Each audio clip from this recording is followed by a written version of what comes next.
And just about game time as Baseball Night in America sends you to St. Pete. The Tampa Bay Rays hosting the Detroit Tigers. It's turn back the clock night to the disco era, and the fans have come prepared. The Detroit Tigers making their way into Tropicana Field here in St. Petersburg, Florida.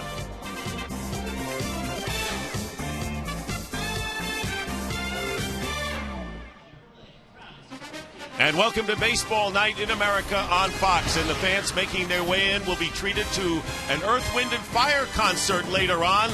And hopefully our game will have some of that as well. It is the Tigers against the Rays. And welcome, everyone. Dick Stockton along with Tim McCarver. And Tim, as you know, one of the great barometers of looking at the AL East is who's healthy and who's not. But the Rays today get back 3 key pitchers, including their starter. Yeah, the Tampa Bay Rays have lost 4 of their last 5, but they have every reason, 3 of them as a matter of fact, to be happy. Jeremy Hellickson is a starter tonight. They have Kyle Farnsworth and Joel Peralta in the bullpen, a much, much stronger pitching staff. Meanwhile, on the other hand, so much expected of the Detroit Tigers this year, but there's so much time left. But right now, this is a team that is truly stuck in neutral. Boy, I'll say neutral's the word. They're in that one step forward, one step back rut.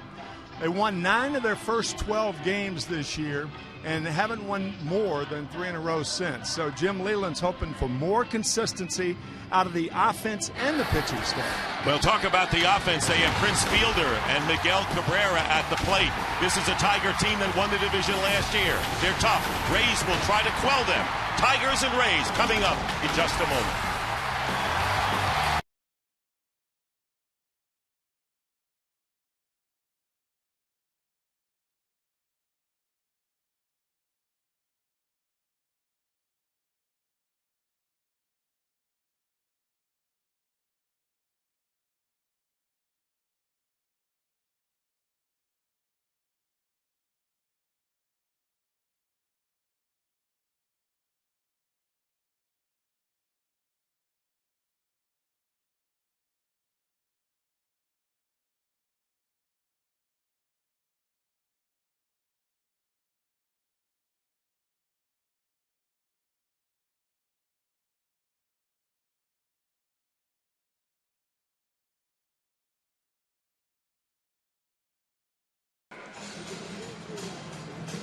Gotcha.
And Rays both in 3rd place in their respective divisions.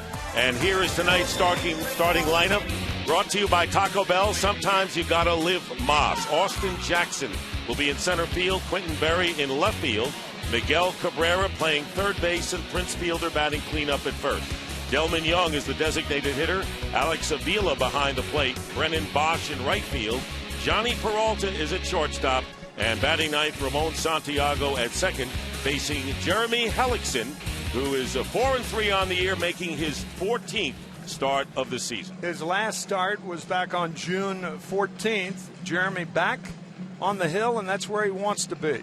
He's had 13 starts this year, 4-3 record, earned run average of below 3.5. And we take a look at the scouting report for Jeremy tonight. His last start, as we said, June 14th versus the New York Mets. 1-6 career record in June. If that's the case, why didn't Joe Madden move him to tomorrow on July 1st? 2.64, excellent career earned run average at home. Maybe he wants that second win in June. He's winless, however, in his previous 5 starts. So the opening pitch tonight brought to you by Budweiser. Great times are waiting. Grab some buds. And we're set to go with Austin Jackson stepping in for the Detroit Tigers. You want to talk about a guy who has made strides. He leads all leadoff hitters in on-base percentage in Major League Baseball. Had 4 hits in the series opener on Thursday. And Hellickson's first pitch, ball 1 outside. He's made strides by not making strides. He picks his left foot up and puts it down. That leg kick that was there last year, he did not have a good year last year, but that leg kick, non-existent, just picks the left foot up, puts it down very calmly. His on-base percentage has improved more than any other player in the major leagues. Hellickson making his 4th start against the Tigers, 1-2, but his ERA 1.77. Swing and a miss, and the count 1-1 to Austin Jackson. In his 3rd year with the Tigers, came over from the Yankees. A couple of years ago, has the only homer of the active Tigers against Hellickson. And the count now is 1-2. Good changeup from Hellickson. That is his bread and butter right there. The Rays are trying to encourage him to throw more breaking balls to give the hitters a different look. Missing outside, 2-2. Tigers coming in 37-40.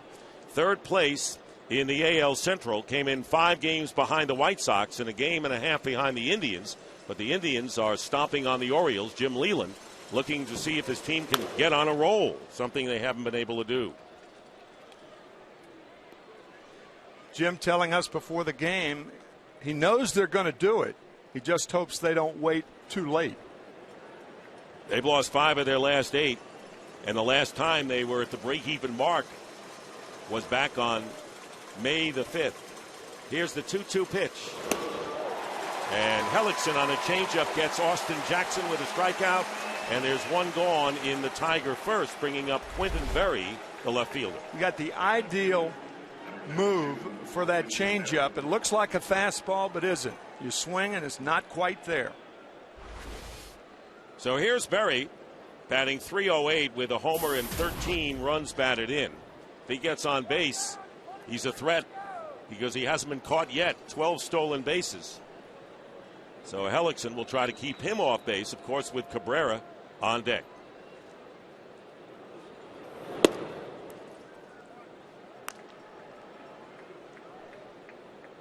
Conrad playing in a couple of steps at third base, looking for the bunt, and the Berry has used that bunt to good measure, especially recently.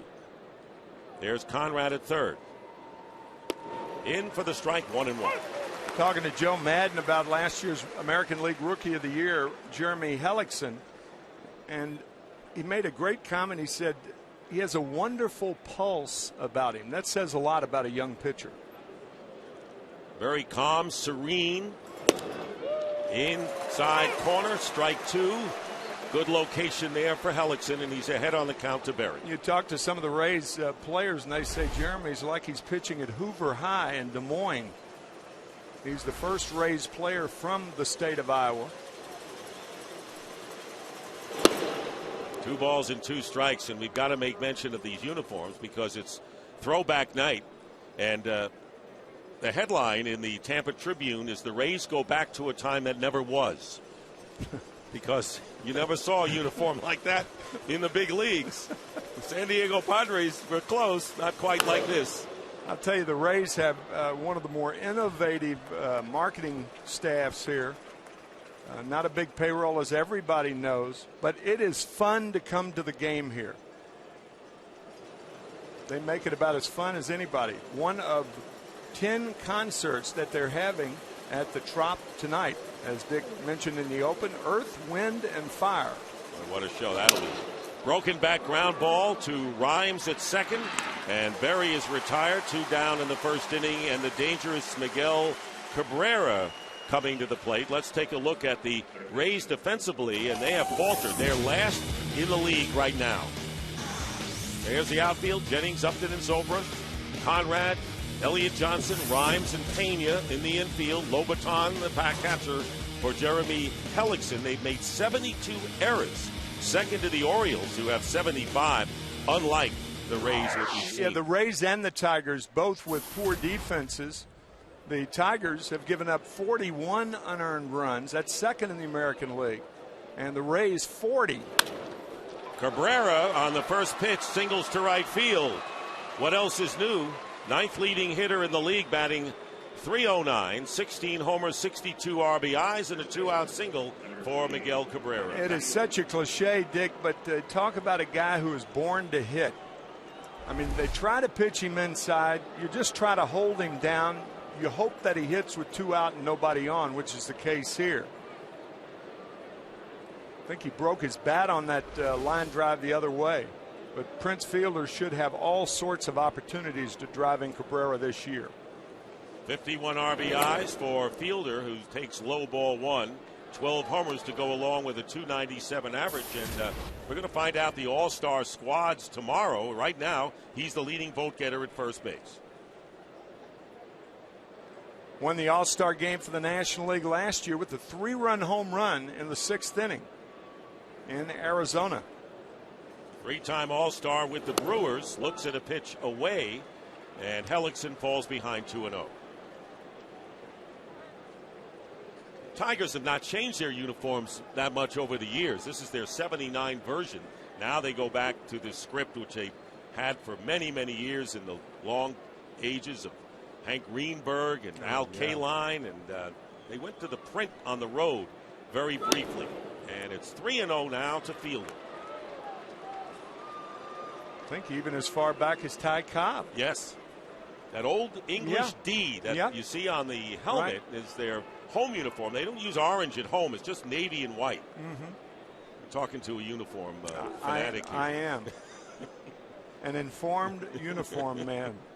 Cabrera, the runner at first, taking on 3-0. The pitch is a strike. You played for 2 teams that really didn't change uniforms that much, as we see the. That's true. The St. Louis Cardinals and the Philadelphia Phillies. That ball right down the pipe. Most guys do not like to swing 3-0. It's a quirky thing with hitters. On deck is Delman Young. And ball 4, so Fielder draws the walk. Cabrera will go to second, so Tigers with 2 out get a single and a walk, and that'll bring up the DH Delman Young. So here is Delman Young, 6 homers, 29 runs batted in, .269 hitter. A lot of teams build their teams around the 3rd and 4th hitter, but for the Tigers, the 5th and 6th hitters are very, very important in their lineups because of the fact that Cabrera and Fielder get on so much. Check swing, but there's a strike on the slider to Young, who's had 3 straight games with 2 hits. He's 6 for his last 13. And can take advantage here with the Tigers have 2 runners on.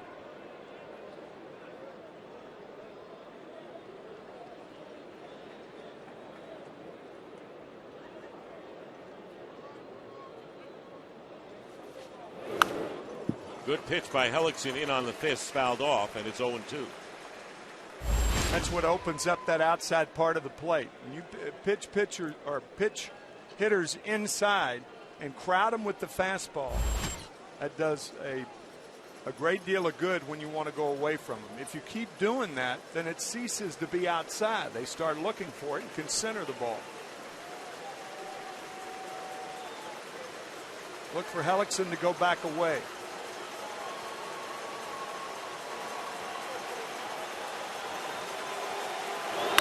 And a breaking ball chopped to shortstop.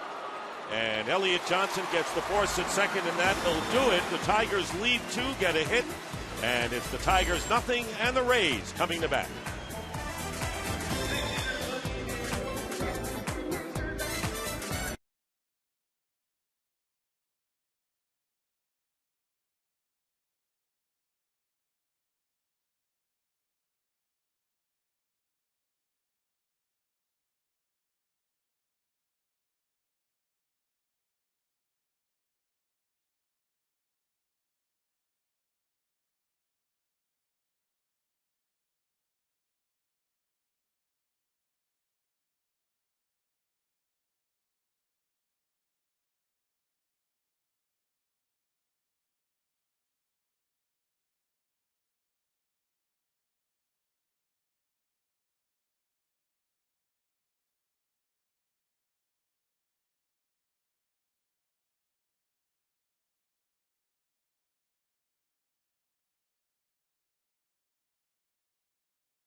Bell, sometimes you've got to live Moss.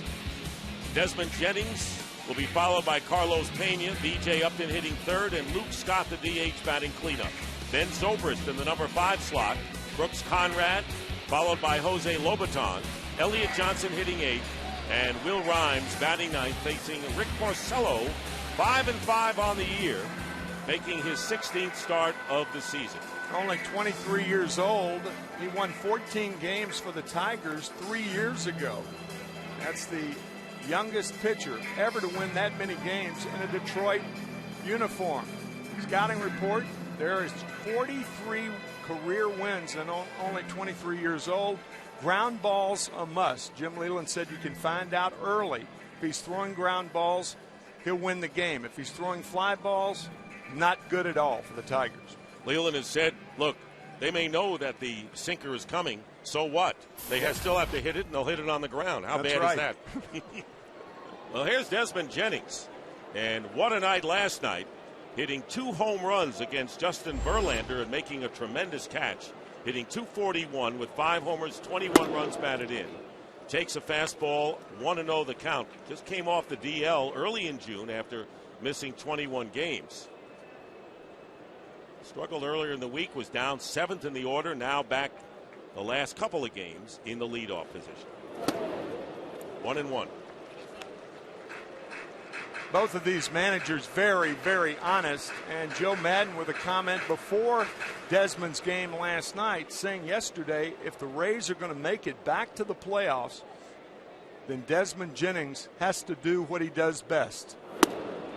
And that's a lot. He is some young talent from Birmingham, Alabama. Moved into the lineup late last year and hit 10 homers with 20 steals in the 69 games he appeared in. So you knew he had the possibilities. 2-1 pitch to the leadoff hitter. Fastball fouled back. And it's 2-2 with Pena on deck. Rays are 41-36. Came in tied for third with the Red Sox, 5.5 games behind the Yankees, who won. So now they're 6 behind. The Yankees beat the White Sox 4-0. And now 2 games behind Baltimore, maybe 1 if the Orioles go on to lose to the Indians. Jennings last night. You started this inning off by saying living Moss, and that's exactly what Jennings did last night with a catch, 1 home run off Verlander, and then another home run off Justin Verlander. for the best night he's had in a Rays uniform. And only the fourth hitter ever to hit 2 home runs in a game off of Verlander. And he goes down swinging, and Carlos Pena will come up with 1 out. You saw that motion of Jennings telling Carlos Pena. Carlos said, "What was that pitch?" Looked like a straight changeup, and Jennings motioned that it was a sinker going down in under the hands of Desmond Jennings. Here is Pena, who hit a 3-run homer last Sunday against the Phillies. Since then, 3 for 25. And very often, Joe Madden will change the lineup and put struggling hitters even in the leadoff spot. He's done it with Ben Zobrist, Zobrist in the past. Here it is right here. Desmond Jennings telling Carlos Pena that was the pitch that went down.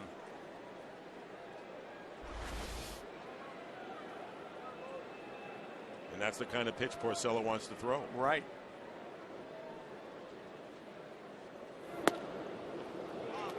On the strike, inside part of the plate, no balls and 2 strikes to Pena with B.J. Upton on deck. This again keeps hitters, strong hitters like Pena, away from diving with that outside sinker. Keep him honest inside. Check swing and a foul at the plate. Porcello has won 2 of his last 3 starts. 1-1 in 3 starts against the Rays. But here at Tropicana Field has lost his only decision in an ERA of close to 5.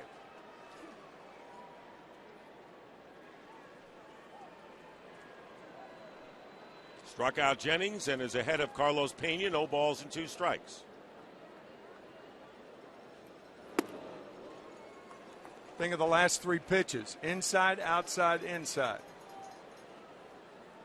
Those football fans, it's like Blanchard and Davis, right? Old inside, outside with Notre Dame, or with Army, I beg your pardon, in the late 40s. 1-2 punch. Yep.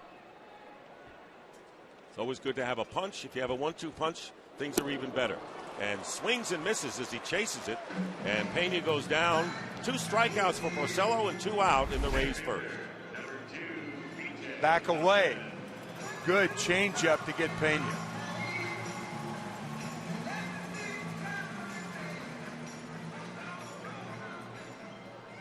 So 2 down, and B.J. Upton, and there again you see Porcello. Porcello moving the ball in and out in the strike zone. Here is Upton, and he looks at a breaking ball for a strike, hitting .247, 5 homers, 25 runs batted in.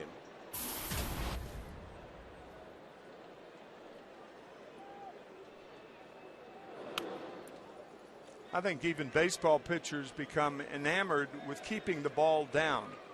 In my experience, the best way to work hitters is the outside lane of the plate and the inside lane of the plate.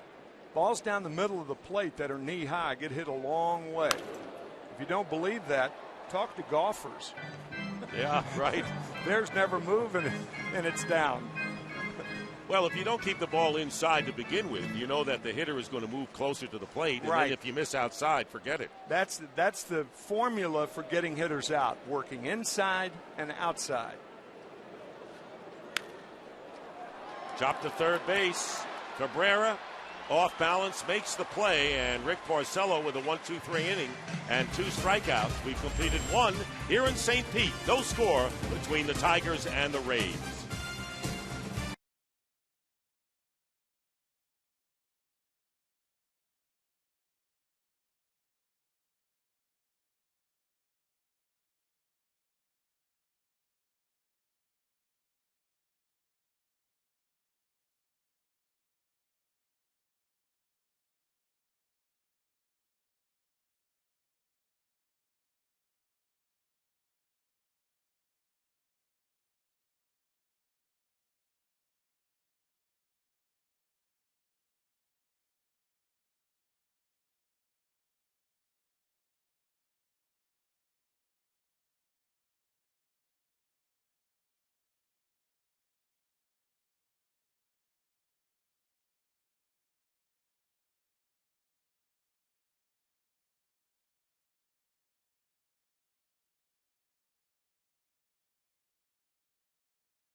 sometimes you gotta live Moss. Well, the Indians beat the Orioles 11-5, and that's good news for the Rays and not good news for the Tigers, as they are chasing both of these teams in their respective divisions. And Alex Avila, the Tiger catcher, leading off in the second inning against Jeremy Hellickson. Avila hitting .247 with 5 homers and 22 runs batted in.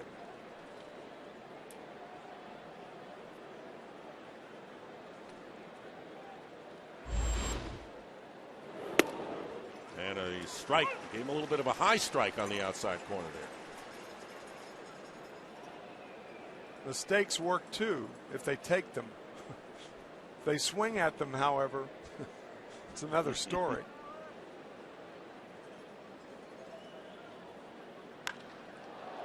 Fly ball out to center field. B.J. Upton moved about 4 steps to make the catch, and there's one gone in the second. And time now for tonight's Ford Go Further keys to the game. For the Tigers, as we said in the opening, get out of neutral. No 1 step forward, 1 step back. Try to take 2 steps forward and 1 step back. And as far as the Rays are concerned, try to follow Desmond's lead from last night when he had his best game in a Tampa Bay uniform. Brennan Bosch, the right fielder, with 1 out, and he really has been in a tailspin at the plate. Looks at ball 1. He had 4 hits against the Cubs back on June the 13th. He has only 6 hits since that game. Man, 17 days.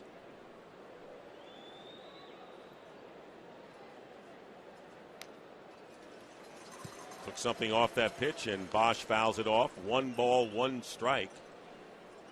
Mentioned Hellickson 1-6 in his career in June, but let's give him some props. The other months, 20-7, pretty good. Wants to get out of June though with a win, and the Rays, they want to get on a pretty good roll themselves. To the left side, Elliott Johnson. And in time, good play by Pena, the first baseman, with the long stretch, kept his foot on the bag, and there were 2 down. Yeah, that's what Gold Glovers do. Not only a stretch, but across his body to make the play. Elliott Johnson does not have a strong arm, but good enough. Good play by Pena. 2 down to Johnny Peralta. Peralta batting .257, 4 homers, 22 runs batted in.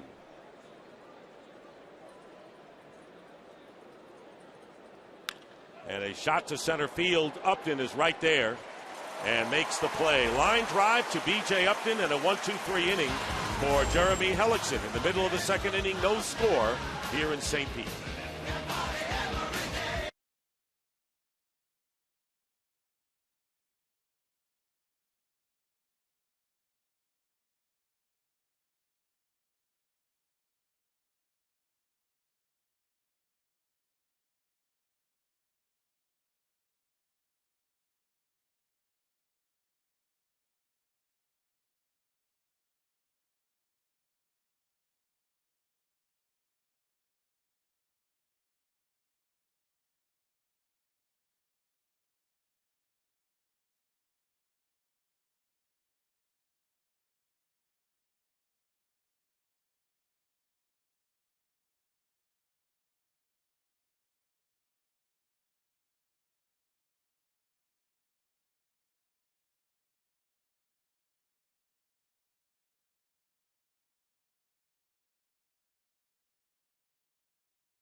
Tonight's game is presented by Bud Light Lime. Summer is calling.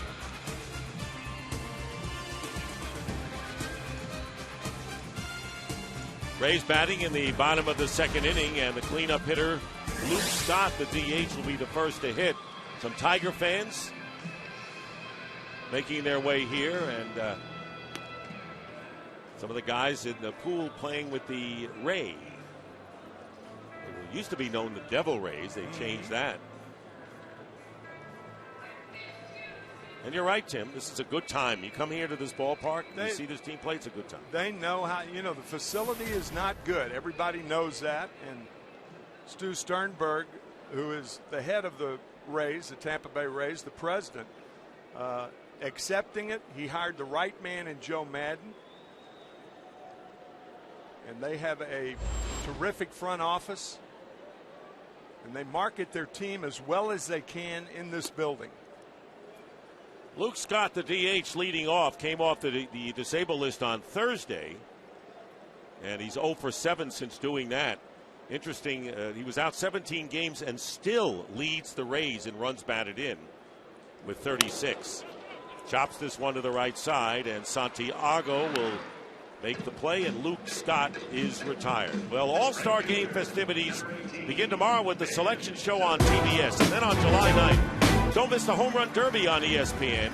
And, of course, the main event, Tuesday, July 10th.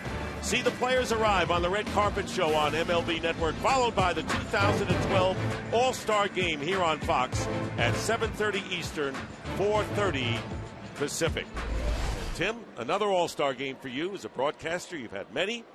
You know you're going to the Hall of Fame, and as a player, you've also distinguished yourself. Thank you very much, Dick. Ben Zobrist taking a strike. Zobrist begins a string of 4 straight switch hitters against Porcello. Zobrist, Conrad, Lobaton, and Johnson. Zobrist hitting .252, 10 homers, 32 runs batted in, and he's been on fire. 1-1. That's why Joe Madden does not want to move Zobrist out of that 5-hole. He said, normally I would move Pena into the 5-hole and Zobrist up in the lineup, but Zobrist is locked in that 5-hole. And I just simply do not want to move him out of it. How valuable has this guy been? An all-star in 2009, a switch hitter. He has been largely responsible for the Rays going to the postseason. From an offensive standpoint, can play any of a number of positions. And was a throw-in in the trade with the Astros back in 06. Right. Who knew? He is a good player. And with the former Tiger Matt Joyce on the DL, has played more right field lately than second base. Porcello with the count 2-2, and time is called. Don't forget the Rays not only missing Joyce, but Evan Longoria. And they managed to stay within 2 games of 500. Deep drive, hit to right center field. And making the play is Austin Jackson for out number 2. You mentioned the Tigers have struggled defensively with Berry, Jackson, and Bosch in the outfield. Cabrera, Peralta, Santiago, and the fielder at the infield spot. And behind the plate, Alex Avila catching Rick Porcello, who has retired the first 5 hitters he's faced so far. And Brooks Conrad stepping in. Conrad over the 300 mark with a homer and 6 runs batted in. Claimed off waivers from the Brewers on June the 21st, was hitting under 100 for Milwaukee. Madden thought this guy could help.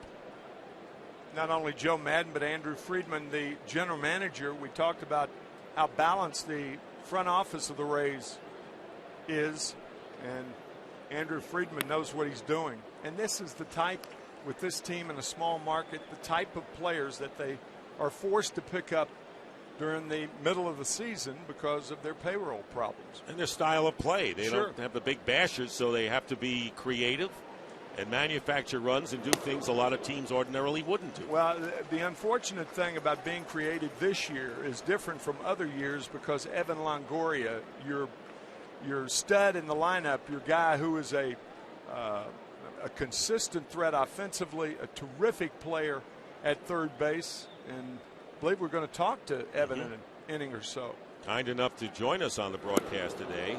And getting the green light was Conrad. Swings and misses, and now the count 3 balls and 1 strike. Evan Longoria itching to, and that may be an understatement, to get back.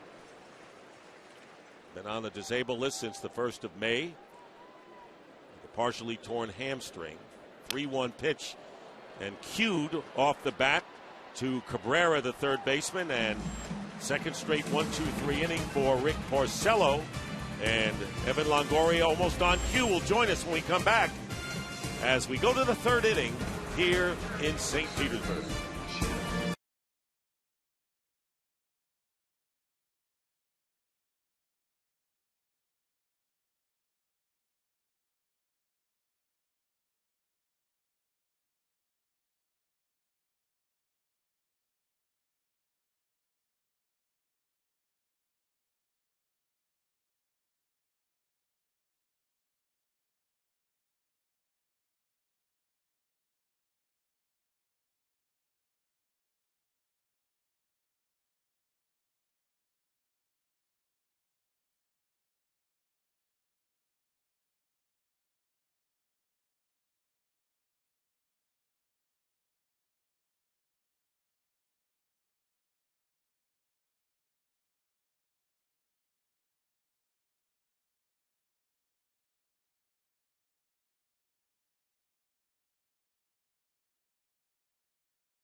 Is presented by Budweiser. Along with Tim McCarver, Dick Stockton here in St. Petersburg. Tigers and Rays no score as the Tigers come up in the 3rd inning, and we're delighted to have Evan Longoria, who's on the disabled list, and as we said, more than itching to come off, and glad we can chat with him. Ramon Santiago, the number 9 hitter for the Tigers, leading off against Jeremy Hellickson in the first pitch. Swung on, a looper into center field, and coming on to make the catch, B.J. Upton, and there's 1 out. Well, Evan, what's the timeline right now? I know you had a little setback as far as your rehab assignment is going. Yeah, it wasn't much of a setback, thankfully. Obviously something that I didn't want to go through and wouldn't have liked to have gone through, but I don't really have a timeline right now, and it's not a bad thing. But there are a couple hurdles I still have to jump through to get back to where I was, and hopefully that's an accelerated timetable for that. And I'm really looking forward to getting back on the field. Just think, Evan, when your injury is healed, your hamstring is healed, you won't have to answer any more questions when you're going to be ready, right? Exactly. I mean, are you looking at me, Tim? Yes. No. I figured that was going to be the first question I had to answer, as it always is. But I mean, I wish I didn't have to answer those questions. We always there's a base hit. Okay. We always, all of us obviously want to be healthy and on the field and able to contribute. And so, I'm looking forward to not having to answer that question anymore, and the sooner the better. Austin Jackson with a base hit, second hit of the game for the Tigers with 1 out, bringing up Quinton Berry. And Evan, I know you played at Long Beach State when you're good friends with Troy Tulowitzki. He's been hurt this year, too, and recovering from surgery. You guys talk? We do. Yeah, I talked to him. I exchanged text message with him probably, I think it was a day or two before he actually went in for the surgery. And, you know, he's one of those guys that, you know, like me and like a lot of guys up here, I mean, we try to play through stuff, and, you know, we sometimes, you know, you move along too quickly, and it doesn't work out in your favor.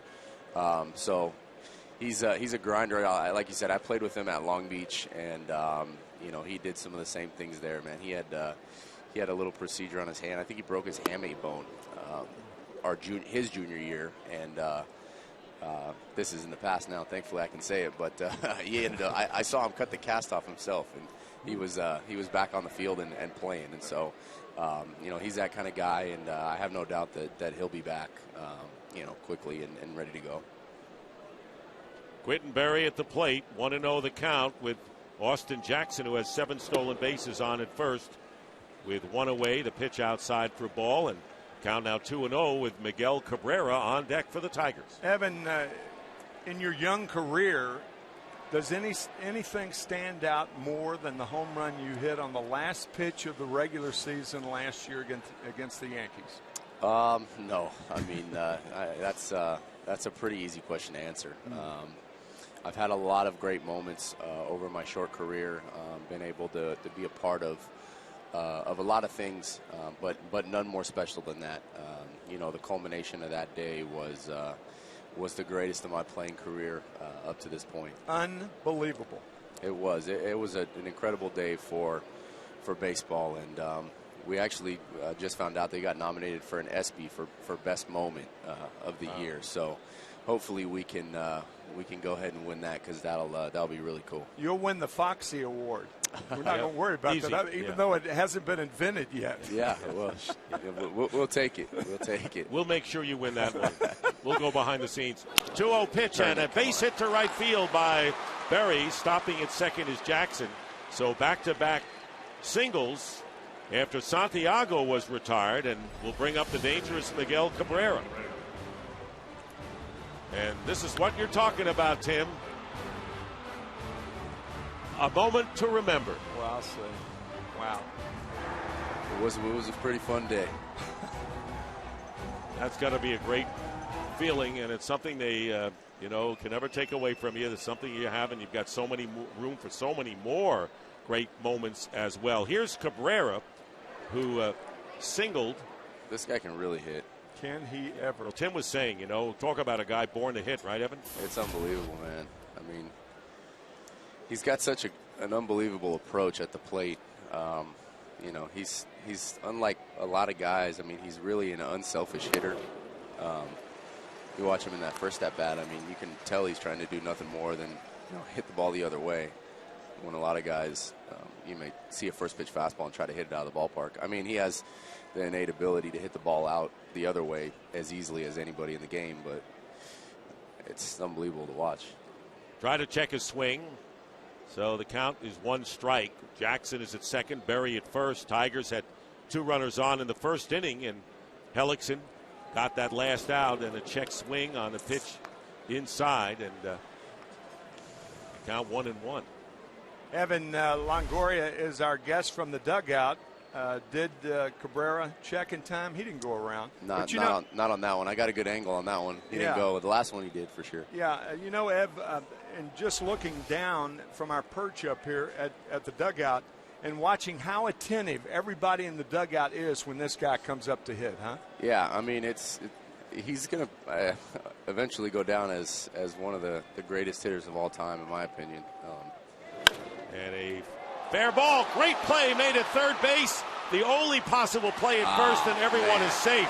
But Brooks Conrad saved a run with a great stab just fair down the line. Cabrera is on at first base with an infield hit. The base is loaded, 1 out, but Conrad saved a run.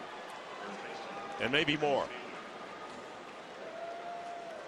You love watching him play the game, too. He has so much fun playing the game. Yeah, he really does. He plays it the right way, too. You know, he runs hard, makes the plays, and, you know, He doesn't really show anybody up. Just has a good time. You know, it looked to me like Carlos was stretching, but actually thought the play was going to be closer than it was. I think the ball kind of pulled him off the line. I think he had to come agree off the field. On the second shot. You're right. So despite that play by Conrad, the bases are loaded, 1 out, and Prince Fielder, who walked in the first inning, 1 out, bases loaded, no score, and a fastball on the outside corner. Good pitch by Hellickson. Here it is. We're showing that one more time, and you're right on the money, Evan. Just pulling him up the line a little bit. Yeah. He was stretching, trying to stay on, but just couldn't stay on. That was a good play, though. Whew. Saved a run temporarily. Yep. Jackson is at third, Berry at second. Cabrera with the lead at first. Pitch is in tight, and the count 1-1. And you're right, Hellickson going inside, going outside, and working the ball and using the plate. Yeah, both Porcello and Hellickson similar in that regard thus far.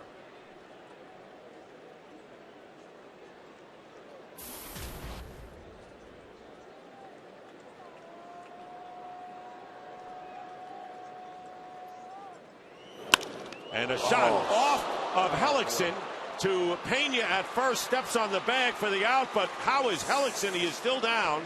Hellickson was hit in the leg, and a run will score, but the concern right now is with Jeremy Hellickson, who was hit and a shot right back, and it's his right leg.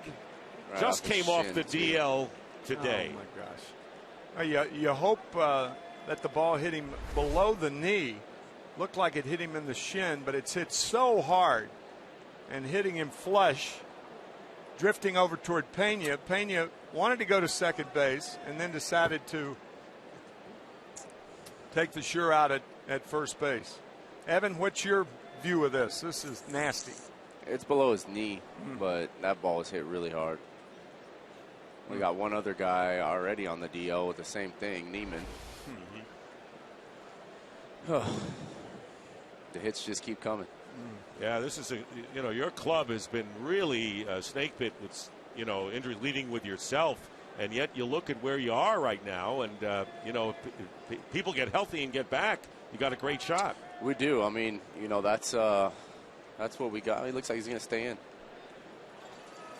or give it a try at least. Yeah, Evan, I have talked to you about a lot of the players a generation ago, and one guy that I've talked to you about is Bob Gibson. Yeah. Bob Gibson took a shot off his ankle in 1967 from Roberto Clemente, and he threw 5 pitches before collapsing after the 5th pitch. 5 straight balls, he collapsed, and some people think that broke the bone when Gibson threw that 5th pitch. But he was out. He missed 2 months of the season as a result. Yeah, I mean, the amazing thing, Neiman, for him to complete that play when he got hit off the ankle was pretty incredible too. I mean, considering the type of fracture that he had, I mean, it wasn't, it was a pretty bad fracture. So for him to be able to get up and make the play, you expect a guy that's 300 pounds, 7 foot, 300 pounds to kind of just collapse under that weight. So it's shows some big guts from him. And Evan, we were talking about your club and how when you get back yourself and Joyce and some of those other, you got back 3 pitchers today, how good that will be in a race in which no one seems to be ready to run away with anything. I mean, that's been our mindset. He's done. Too bad. Just hit him too flush, I guess, Evan. Yeah, I mean, that ball was hit really hard. Well, Evan, I know you feel bad about this, and all of the Rays community does. And Davis is getting up. Thanks for being with us, and you get back soon, okay? All right. Thank you guys for having me on. Thanks, Evan. All right. We're going to take a break. Tigers lead 1-0. New pitcher coming in.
left-hander from the University of Texas, who last pitched in Kansas City on Tuesday and did not give up a run in an inning and a third, and has as much time as he needs to get ready to pitch to Delman Young with runners at second and third and 2 out after Jeremy Hellickson had to leave the game after a shot off the bat of Prince Fielder.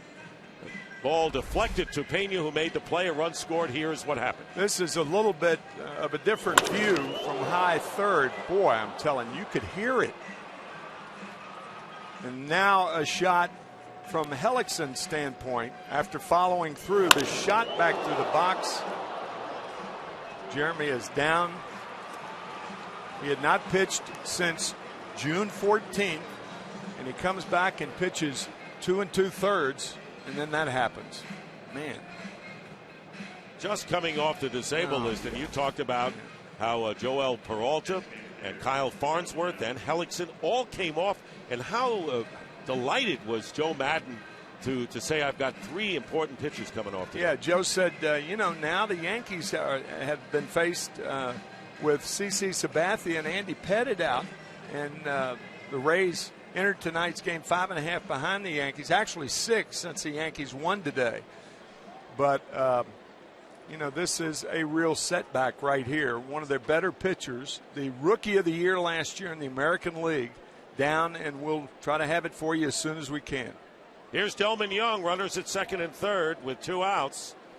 Young hit into a force out to end the first inning, and there is a breaking ball for a strike from Howell, who was not allowed a run in his last 5 outings after a rocky stretch earlier in the month. And Delman Young, the DH for the Tigers. And the bases loaded and 1 out, have 1 run scored. And the Rays trying to get out of it, down only 1-0. 0-2 now to Young. A lot of times when a pitcher comes into a game because of an injury situation, he really doesn't warm up as well as he should. If J.P. Howell started a game, he'd have 15 minutes to warm up. He comes in for an injury and warms up with about 15 throws or so. That is a common problem when you enter a game in the inning and the umpires are saying, well, are you ready? And he appears to be. 0-2 with 2 down and 2 runners in scoring position. 1-2 to Delman Young. Tigers won the division by 15 games last year. And talking to Jim Leland before the game, he says, I don't think you'll see anyone running away with any division. I mean, look at Kansas City. The Kansas City just swept the Rays this past week. Kansas City is 1/2 game behind the Tigers right now. Foul ball. Then you got the Pirates in the National League. Yeah. And they won today, but the Reds also won. So the Pirates doing a great job of hanging in there quietly, just a game behind the Reds in the NL Central. How about the pitching of the Pittsburgh Pirates? Wow, yeah. A.J. Burnett's won 8 in a row, 9-2 on the year. There are the scores, and Reds winning and the Pirates beating the Cardinals. Of course, here focus is on the American League. The Yankees won today 4-0. And the Indians beat the Orioles. A 1-2 pitch and foul back on the screen. How about A.J. Burnett? And look at the struggles he had in the pinstripes, and now a change of scenery. Well, we're going to talk about that later, but he was 18-8 the year before he signed with the Yankees, and now having all the success this year with Pittsburgh. There is something to people who cannot play in New York, players who cannot pitch in New York or hit in New York. It's different there than it is elsewhere. You have to have the right temperament. You do. J.P. Howell missing outside. Berry with the lead at third, and Conrad playing well behind the bag. So Berry getting a lengthy lead as you see that last pitch. Little change up off the plate away to Delman Young. I think Hal has proven that he's going to try to get him out with breaking stuff, off-speed stuff. And he pops it up to right field. Ben Zobrist makes the catch to retire the side, and the Tigers score only 1 run after loading the bases with 1 out.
'70s, and look at the hairdo and the costume. Ball lost in his hair is a ground rule double. It's like the ivy at Wrigley Field where the ball gets caught in the ivy. It right? is. Same thing. Jose Lobaton leading off in the bottom of the 3rd inning against Rick Porcello. Lobaton batting .230 with 4 runs batted in. So Lobaton, a switch hitter, followed by Elliott Johnson, who's a switch hitter, and then Will Rhymes, bottom 3rd of the order against Porcello, who's retired 6 in a row, and of course a lengthy time in the dugout before coming out to pitch this 3rd inning because of the injury to Hellickson and his departure.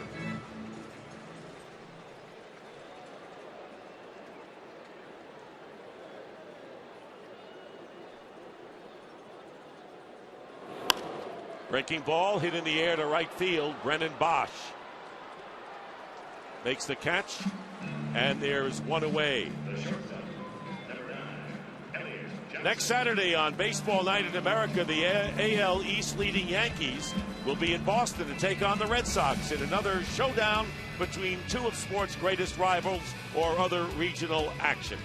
Baseball Night in America telecast presented by Budweiser begins next Saturday at 7 p.m. Eastern, only on Fox. Check your local listings for the game and starts time in your area. Here is Elliott Johnson, who takes ball 1. Johnson hitting .271, 4 homers, 20 runs batted in. Fouls it off, has exceeded his career total of 44 starts prior to this year. Yeah, I saw that. He's already got close. Well, this is his 50th start, and last year he only had 44. A lot more playing time for Elliott. And there's a bunt, and a good one. And there is Avila, who has no play. Perfect bunt by Elliott Johnson. And the first hit of the game for the Rays, a one-out bunt single. An architect couldn't have drawn this up any better. That is beautiful. Put the ball where nobody is.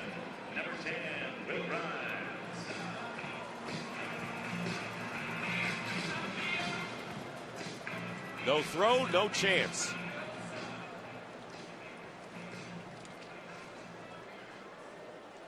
So the first base runner, a bunt single by Elliott Johnson, and here's Will Rhymes, the number 9 hitter.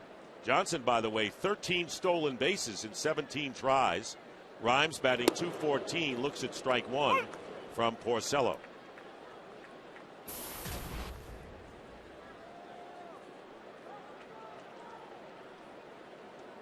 Rhymes got the start at second base last night. Played for the Tigers in 2010 and 2011 before joining the Rays in a non-roster role this year. 1-1 the count to Will Rhymes. In fact, the Rays have 3 players on their roster who were signed the same year, back in 2005. Matt Joyce is on the disabled list. Burke Badenhop, who's in the bullpen, and Will Rhymes. They roomed together in Oneonta, New York, 19 miles from Cooperstown. I mean, go figure. And now here they all are with the Rays. So near and yet so far. Badenhop signed after taxes for $645. That is a fact. What was the tax rate back then? I don't know, but it was a $1,000 bonus. And he netted $645. That's Burke Badenhop, and there he is. Counting his money, huh, Burke? Well, maybe he didn't cash the check. Maybe he says, I'm going to keep this forever and frame it. There goes Johnson, and getting his bat on the ball is Rhymes. Going to third is Johnson. Here's the throw high, and he's safe there. Great hustle by Elliott Johnson, who's had a great inning. First with the bunt single, then taking off and not stopping as he goes around to third. As Rhymes is retired, Fielder's throw to Cabrera was high, and Johnson just never stopped. Yeah, Peralta couldn't see behind him, so he didn't really know what Johnson was going to do. But he hurried his throw enough to give Fielder a chance to come all the way back across the diamond and try to get Johnson going to third. This ball not hit well off the end of the bat. Peralta has to charge the ball and then hurries the throw, and then Fielder hurried his throw also, and a good play by Cabrera to keep it in tow. So here's Desmond Jennings, the leadoff batter. That was almost a balk. Yes, it was. And he's stretching now. First time he wound up, it was almost a balk, so he goes to the stretch. It's a prudent thing to do. Checking the runner at third. And a fastball. I'm not sure whether Avila got crossed up on that first pitch from Porcello. By the way, Wade Davis has been throwing in the bullpen. We saw him stretching before Howell came in the game when Hellickson got knocked out on the shot off of his shin. Now the Rays with the tying run at third with 2 out. 1-0 the count to Jennings. Struck out his first time up and takes a strike here, and it's 1-1.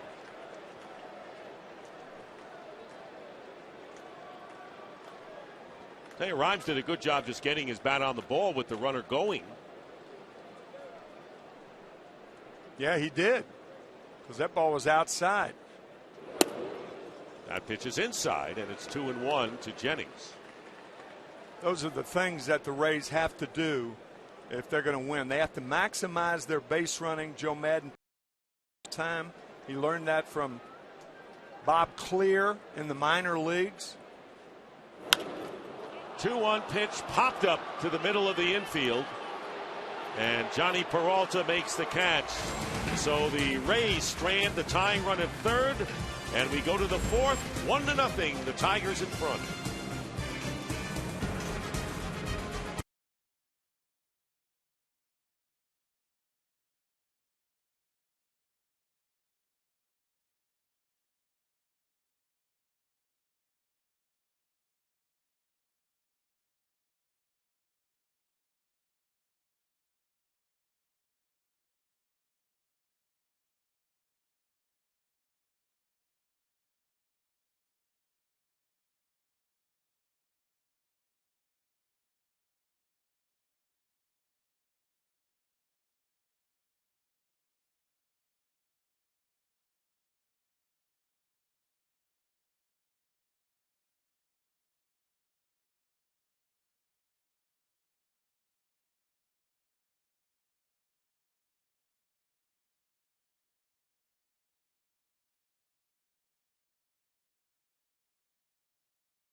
sponsored by Ford. Go further.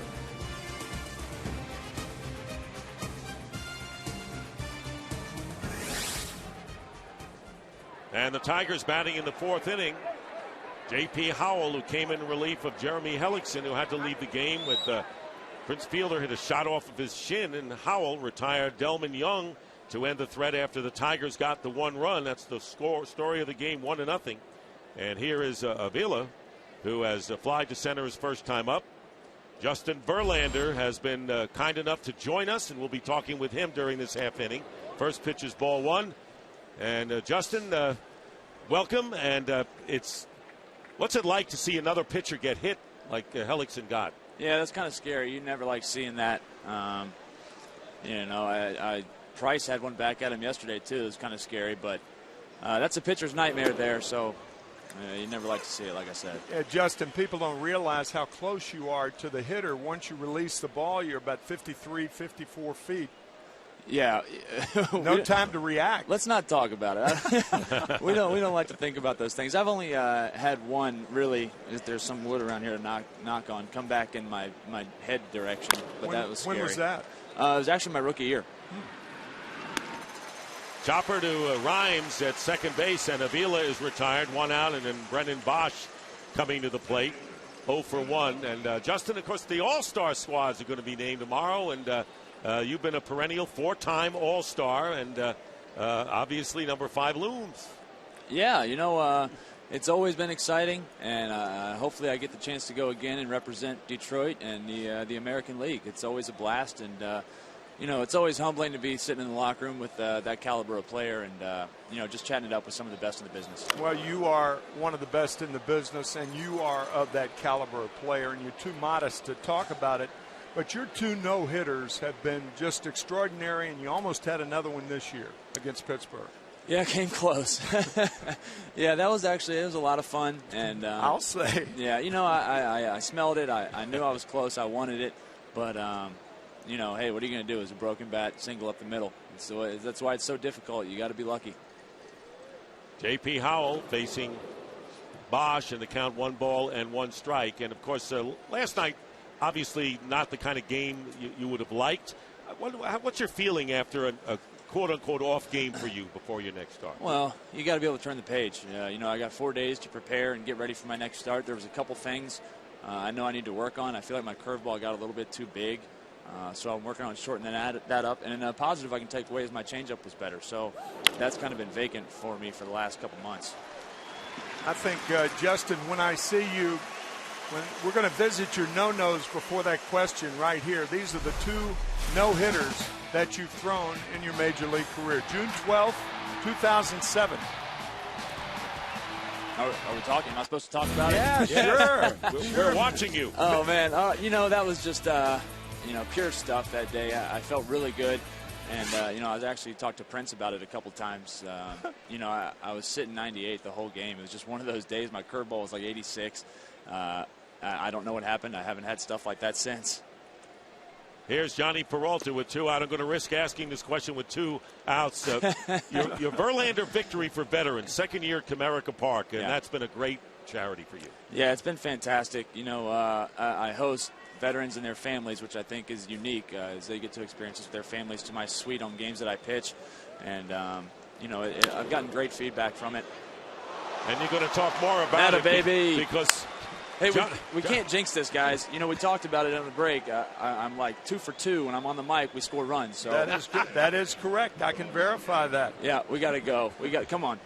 Well, Peralta is safe at first, and Santiago will be coming up. There's no rooting in the broadcast booth, but there is in the dugout. Absolutely. I'm allowed to cheer and root. And that's all I can do today anyway. So that was a good play by Ellie Johnson. That ball ate him up, that in-between hop. That's the 5th hit, and Austin Jackson now, or Ramon Santiago with Peralta at first and 2 out.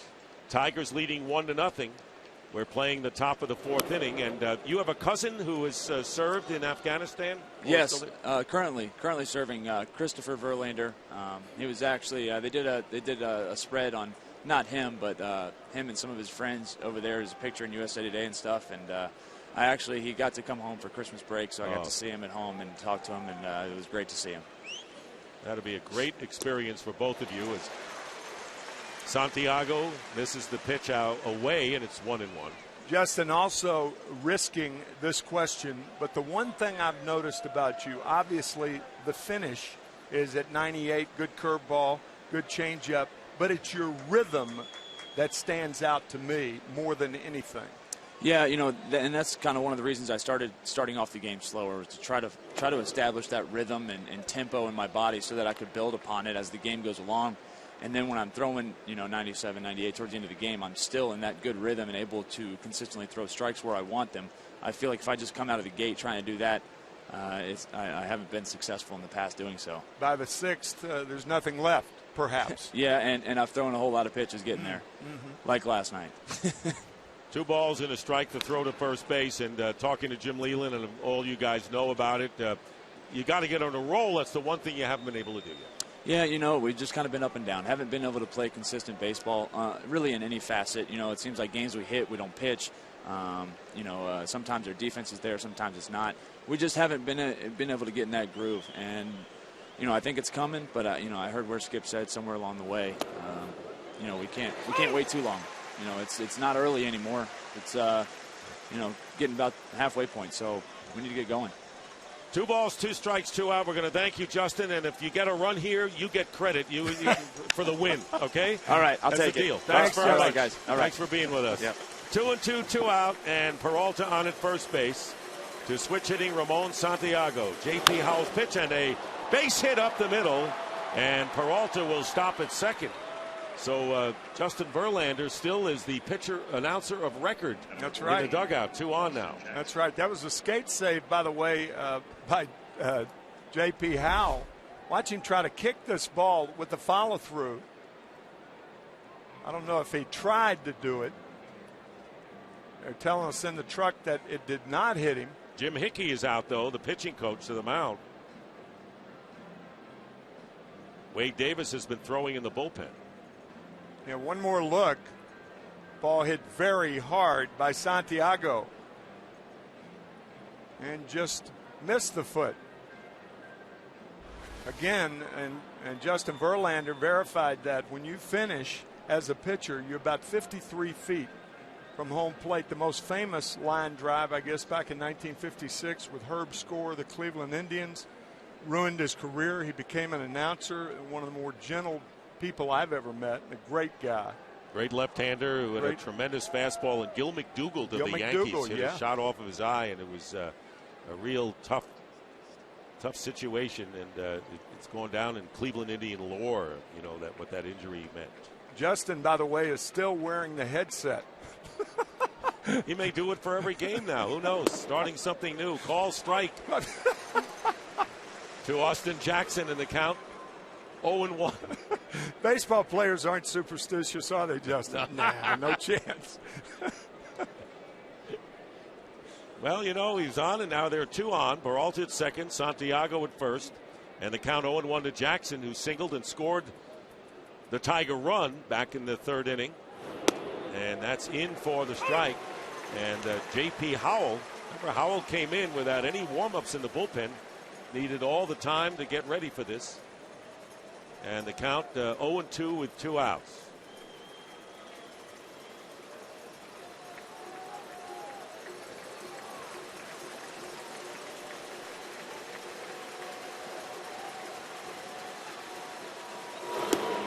And Jackson strikes out. So the Tigers, after 2 outs, put together a couple of hits and strand 2.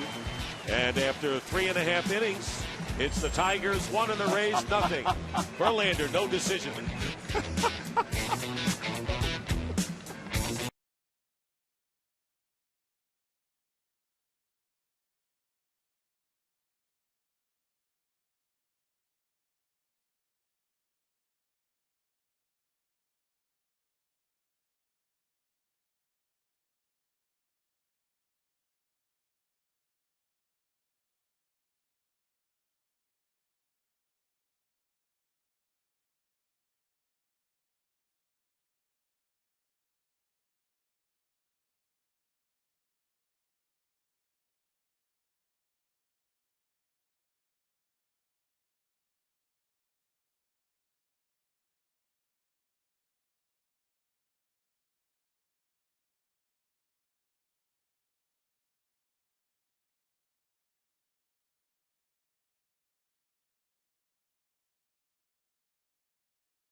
is presented by Budweiser.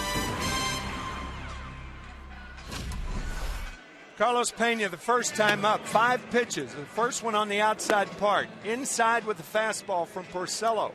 Check swing. Now back in and then away.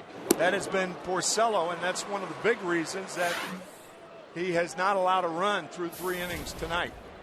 And inside, outside. Pardon me, Dick. No, you're absolutely right, and you've been re-emphasizing that, and that has been the secret to what his success has been so far. And there he starts the first pitch outside to Pena, 1-0 the count. Pena struck out his first time up. Porcello retired the first 7 before Elliott Johnson was safe on a textbook bunt and then went to third on a ground out and was stranded at third. And the foul off of the end of the bat. Right now, let's go to Matt Vasgersian at the MLB Network studios for a DirecTV game break. Dick, the Twins took their opener in the doubleheader with the Royals. In the nightcap, Joe Mauer's first home run in nearly a month, already the 4th home run of the game. So much for that ballpark eating up power. Twins trying to sweep the Royals in a pair at home. If you call yourself a sports fan, you got to get DirecTV. Call 1-800-DirecTV. Back to Dick and Tim in St. Pete. All right, thank you, Matt. And we saw an example of the turn back the clock uniforms for the Twins wearing the Minneapolis Millers uniform of AAA American Association. Mickey Mantle played for the Millers. Marvin Throneberry played for Minneapolis back in the early 50s. Of course, Mantle came up before Marvelous Marv. Carl Yastrzemski. I think he was the Carl Yastrzemski. Right. 1-2 pitch, and Pena fouls it off. You know, Dick, sometimes a hitter looks back on an at-bat. This is the pitch prior to the last one, and Pena just missed it. You don't get many of those in the middle of the plate, and when you do, you don't want to foul it back. Well, Pena now 3 for 26 since that 3-run home run last Sunday at Philadelphia, and that's what slumping hitters will do, just miss. That pitch just missed there, and it's 2-2 to Pena, who is the only current Tampa Bay Ray who has a home run off of Rick Porcello, who was allowed just a bunt single in the first 3 innings.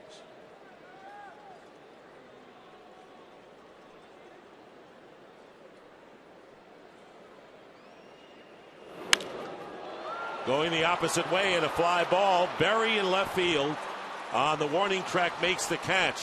Joe Madden had or I should say Jim Leyland had the shift on for Pena, and Pena went the opposite way.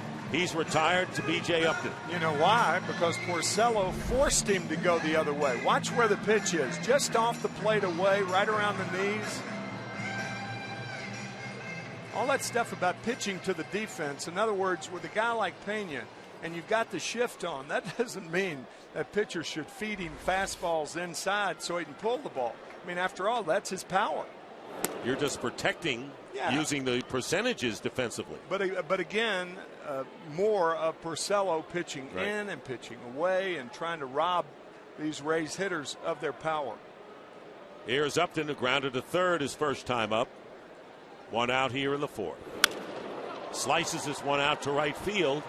Bosch makes the play. 2 fly balls, 2 outs for Porcello here in the 4th inning, and Luke Scott, the DH, will come up for the second time.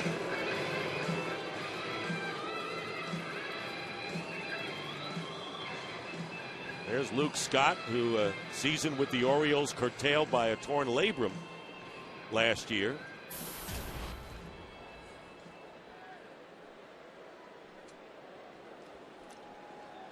Rays coming in 10th in runs per game in the American League. And there is a breaking ball for a strike to Scott.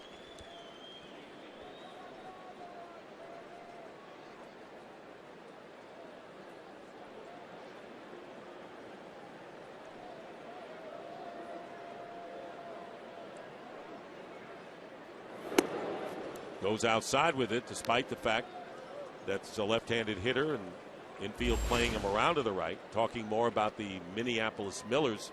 We mentioned, of course, Willie Mays came from the Millers in 51 to the New York Giants. Right. Orlando Cepeda, Ted Williams as well. I didn't know Williams played there. Didn't either. 1938 before he came up. His first year with the Red Sox was 39.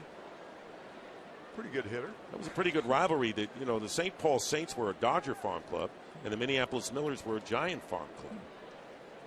Twin cities, but they were anything but twins. Yes. Bitter rivals. 2-1 pitch, and it's popped up. And it's the catcher, Alex Avila, makes the catch in foul territory. And 1-2-3 innings for Porcello in the first 4, 1-0 Detroit.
Quentin Berry will lead off against J.P. Howell. Berry singled his last time up, 1 for 2 in the game.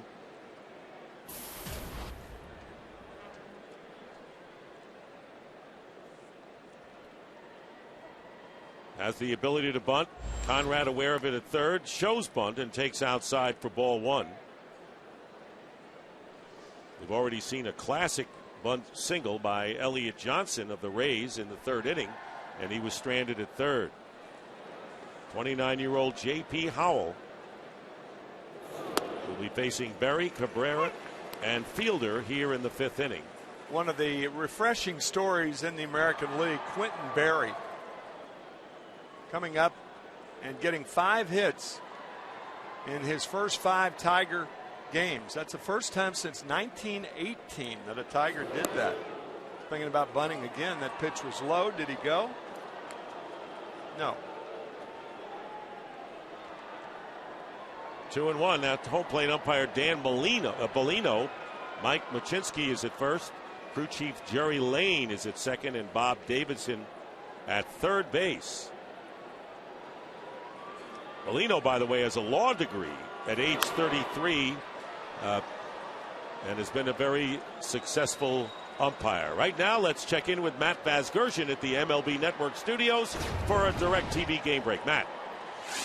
Dick, Diamondbacks and Brewers. Ryan Braun started play today, just 3 for his last 19, but he's come alive with a booming home run against Arizona's Wade Miley. Very quietly, the 21st of the year for the reigning NL MVP. If you call yourself a sports fan, you got to get DirecTV. Call 1-800-DIRECT-TV. Back to Dick and Tim in St. Pete. All right, Matt, and very quiet indeed. And that pitch is down low, and 3-2 the count to Berry. Berry looking to get on with the big sluggers, Cabrera and Fielder, ready to come up for the Tigers, who lead it 1-0 here in the 5th inning.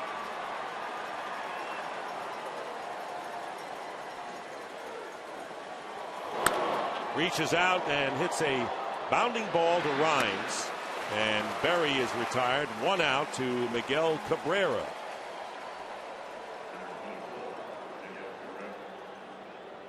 Well, we would like to thank the men and women in uniform serving around the world, watching tonight's broadcast in 175 countries on AFN, the American Forces Network. Thanks for all you do, and we hope you're enjoying tonight's telecast. And those from Arizona had a chance to see Aaron Hill do something over the last 2 weeks that it's just remarkable. He hit for the cycle twice in 12 days. He recycled the cycle. And guys can cycle through a career and never hit for the cycle. Yeah.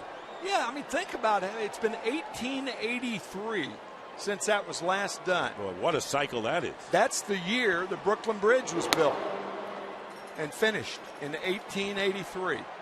So it's the first time that a hitter has hit for a cycle twice in 1 year since the building of the Brooklyn Bridge. That's staggering. It really is a staggering fact. It's unbelievable.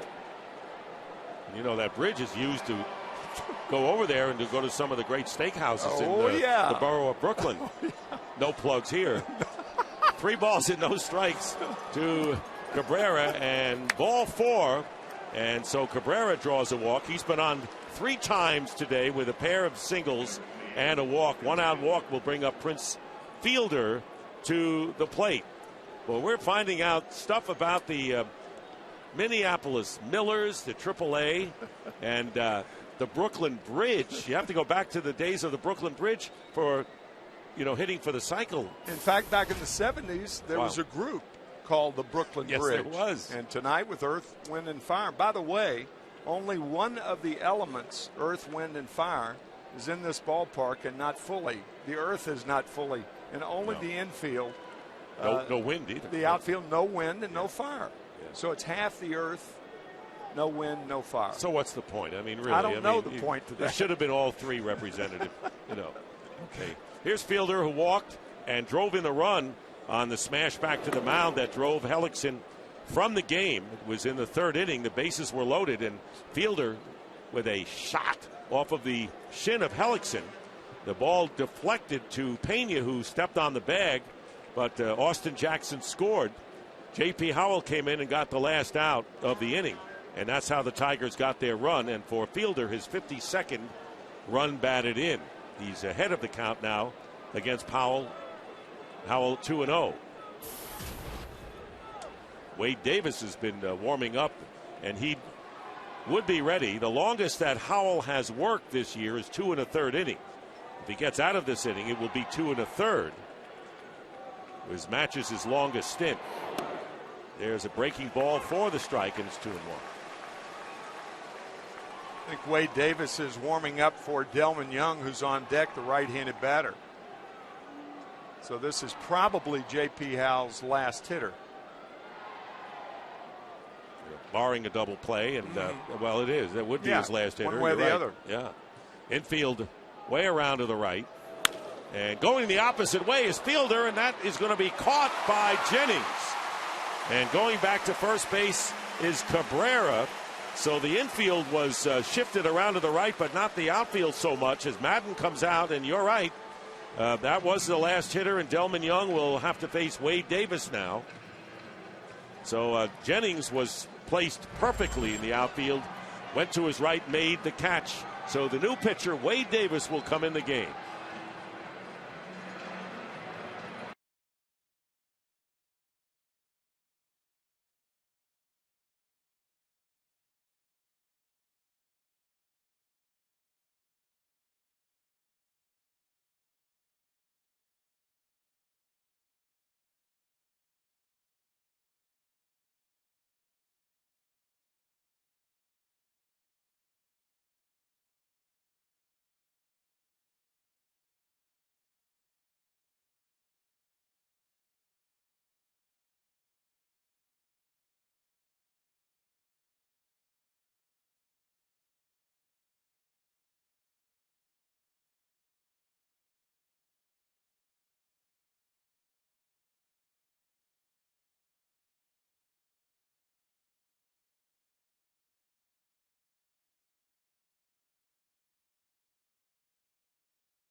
I did a little dancing too, but they're reluctant to show that because that'll put disco out of business, even in a retro aspect.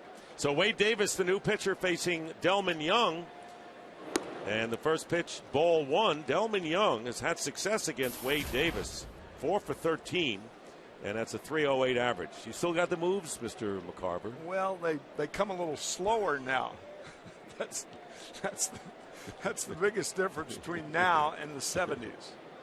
Cabrera, the runner at first with 2 out, and Young fouls off the fastball. Reached on a fielder's choice and fly to right. Tigers clean to the 1-0 lead, and there is Cabrera on at first base. Talk about the All-Star game that you're going to be doing with Joe Buck and the great Fox production team in Kansas City. Cabrera, centerpiece there. Good slider. And the count now is 1-2 to Delman Young.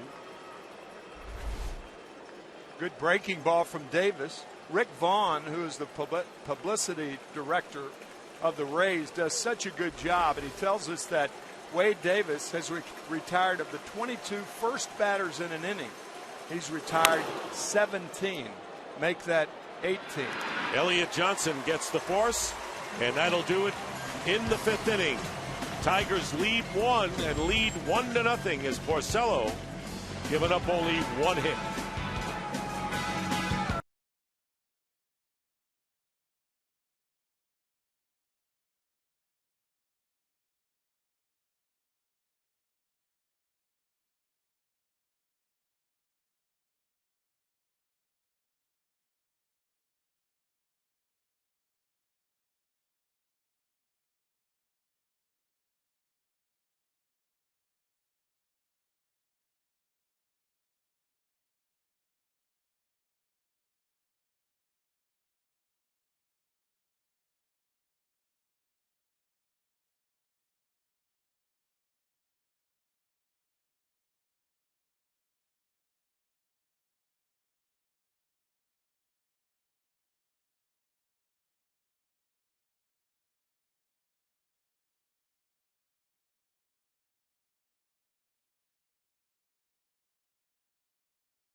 Proud to support youth baseball in cities and towns across the country. Rays batting in the 5th inning. Ben Zobrist will lead off. Then Brooks Conrad and Jose Lobaton. The only base runner against Porcello. He's been brilliant thus far through the first 4. He has retired the side in order in 3 of the first 4 innings. Zobrist fly to Jackson in center field. His first time. And that's down low, ball 1.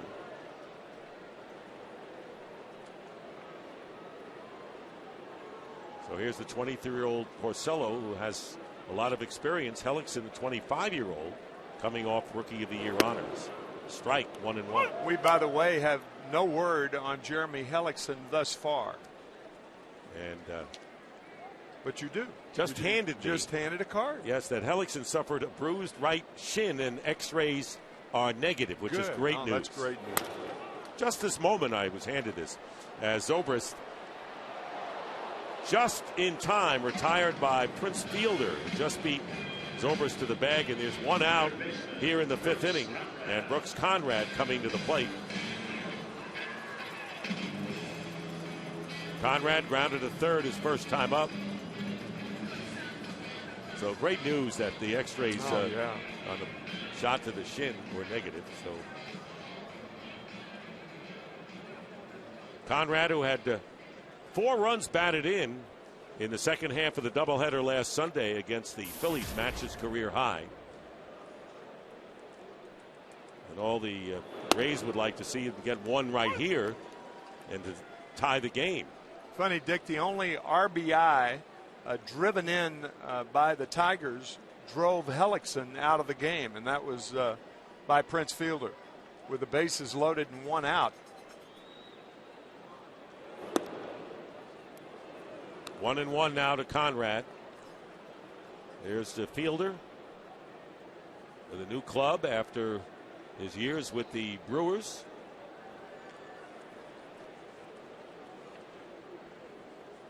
And the leading vote getter going into the final results, which will be announced tomorrow. Talking to Jim Leland, he talked about how managing was such a great honor in an all-star game, but that it's a difficult assignment. Yeah, what a tough job Tony La Russa has. Maybe his last time in uniform, and one would probably think that that's the case. He'll be managing, of course, the National League, as the St. Louis Cardinals were world champions last year. What a ride. And what's great is that he's named his coaches, but also has invited his coaches from the Cardinals from last year. That's true. Dave McKay, who's now first base coach for Chicago, the Chicago Cubs.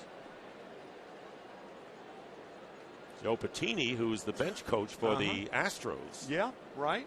And was the bench coach for so many years for Tony La Russa. And what a distinguished managerial career for Jim Leland, who's tops in victories among active managers now with Tony La Russa retired. And I talked to him today, in fact. Good breaking ball from Porcello. And for Porcello, that would be his 3rd strikeout of the game.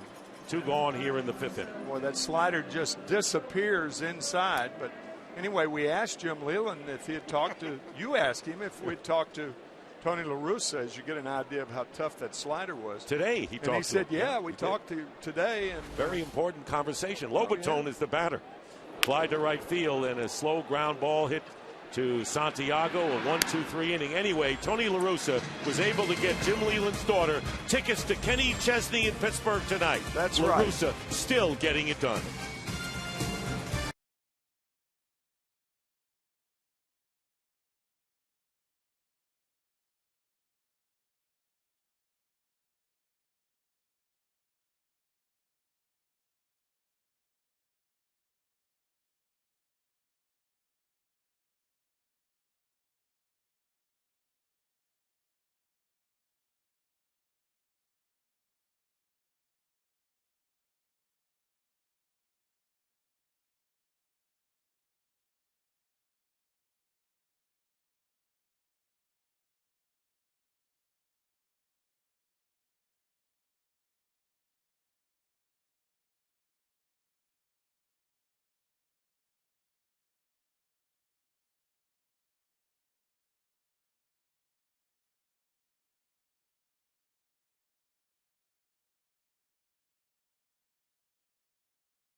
yourself a sports fan, you got to get DirecTV.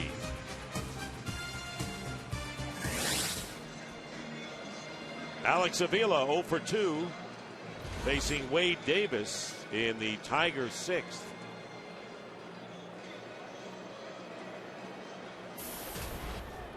It'll be Avila, Bosch, and Peralta, the 6, 7, and 8 hitters. Joaquin Benoit throwing in the Tiger bullpen, something that has become common from the 5th inning on for Tiger games. Yeah, that's one of the reasons Jim Leland has boosted all-star potential voting for middle relievers, saying that it's so important now. He wishes that it wasn't as important as it is, because if that were the case, then more starters would be working into the 6th, 7th, or 8th innings instead of trying to get through 5. Those aren't the glory roles. You got the closers and the starters, and the guys that get lost sometime are the setup men and the middle inning guys that keep you in a game. 2-0 pitch, check swing on a fastball, and now Davis falls behind the leadoff hitter 3-0. And because of the scarcity of the deep pitch counts, then the middle relievers become more and more important for baseball. Tigers leading 1-0. And Avila walks to start the 6th inning. All-Star Game festivities begin tomorrow with the selection show on TBS. Then on July 9th, don't miss the Home Run Derby on ESPN. And on Tuesday the 10th, see the players arrive on the Red Carpet Show on MLB Network, followed by the 2012 All-Star Game here on Fox at 7:30 Eastern, 4:30 Pacific. It's the best All-Star Game of any sport. Oh, yeah. And always has been. Yeah, it really is. Brennan Bosch has hit the ball on the ground twice. Strike one. Who do you think is going to start? I think that's one of the more compelling things. I mean, when you look at the list of possible starters for both leagues. You have an opinion? I do. I think it's going to be R.A. Dickey. My two choices would be, and this has nothing to do, I'm not talking about the ineffectiveness of anybody else, but just that these guys deserve it, and it's only my opinion, R.A. Dickey for the Mets and Chris Sale of the Chicago White Sox. I mean, this Sale leads the American League in earned run average, 2.27. And Dickey, with 8 shutout innings against the Dodgers last night, has been nothing short of remarkable. Turns 38 on October 29th. And to have done the job that he has done late in his life is just a great, great story. Ground ball to the left side under the glove of Conrad, and they get the force at second. Good play by Elliott Johnson. Rhymes covering second as Avila went in hard.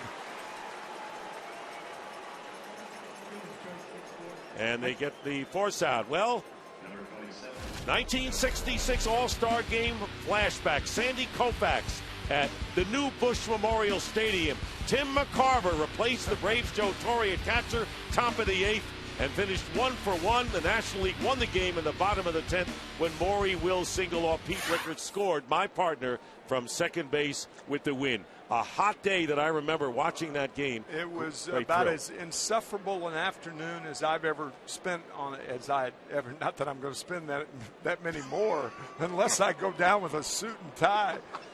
But I mean, it was just, Casey Stengel made the remark after the game. They asked him about the new stadium, and Casey said, well, it holds the heat well. And he was right, it did.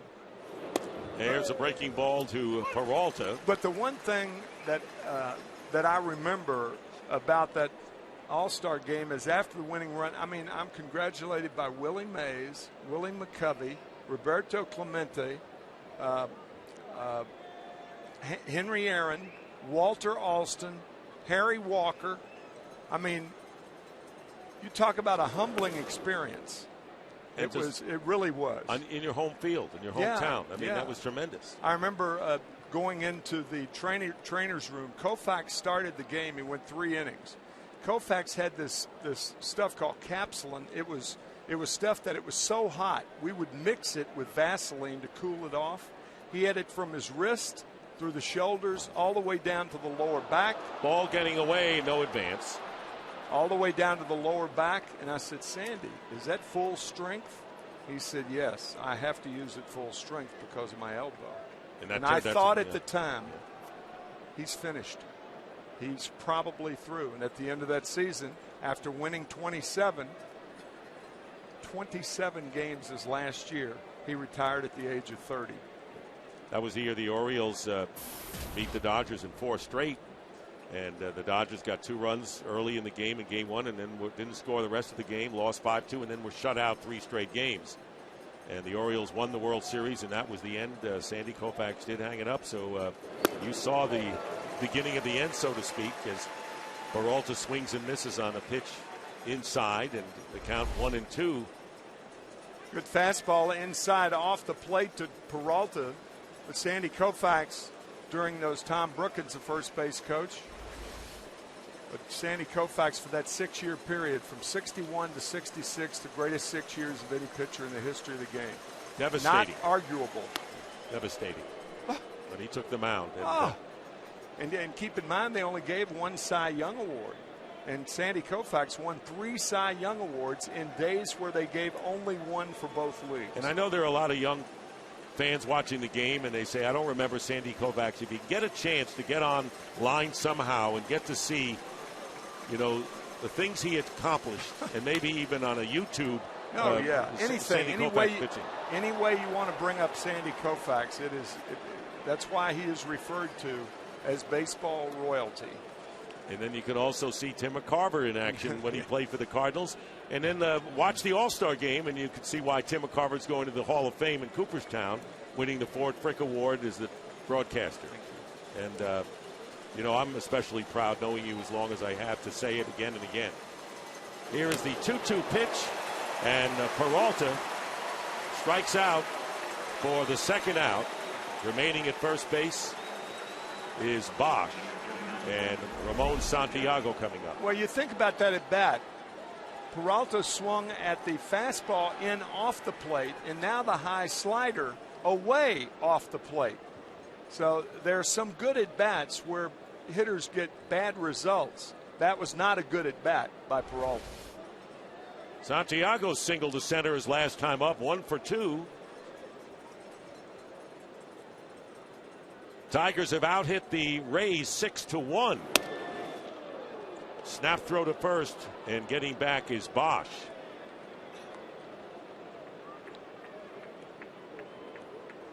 But you're right, Tim. The hardest hit ball of the game was fielder shot back off of Hellickson's shin, and scoring the only run of the game on was a putout 1-3 as off of the deflection. Pena stepped on the bag and the run scored. That's been the hardest hit ball of the game. 2 down, runner at first base, and a curve on the outside corner. And when you think about the Rays have not hit a ball hard all night. They have 1 hit. That was a bunt base hit. But if you're making loud outs through 5 innings, even though you may have been shut out, if it's tight, you know you're going to get the starting pitcher. The Rays haven't come close to Porcello yet.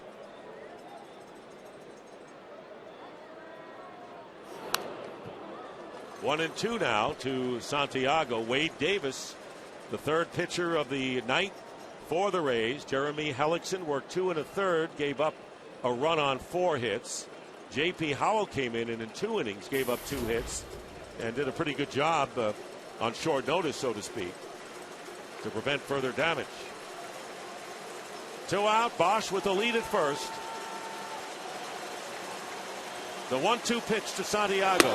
And he strikes out way behind that fastball by Davis. So 2 strikeouts in succession by Davis. And we go to the last of the 6. A heater, 1-0.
Dodgers, a 96-degree day in Arlington. Josh Hamilton's heating up to his third home run in his last 6 games. Has Texas halfway home to their 5th straight win.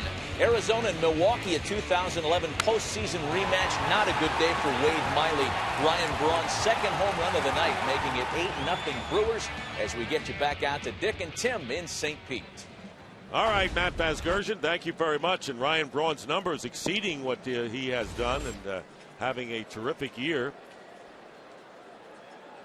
with outfielder behind him. And Elliott Johnson leading off against Rick Porcello, has the only hit against Porcello, a perfectly executed bunt single back in the 3rd inning, takes strike 1. Kyle Farnsworth, who, as Tim mentioned at the outset, one of 3 pitchers coming off the DL today, is warming up in the bullpen. Joel Peralta, who is serving an 8-game suspension. Farnsworth, who has been on the DL, and the starter, Jeremy Hellickson, all coming off the DL. According to the latest report on Hellickson, X-rays were negative, suffering a bruised right shin on fielder's smash back to the mound. And that's accounted for the only Tiger run and the only run in the game.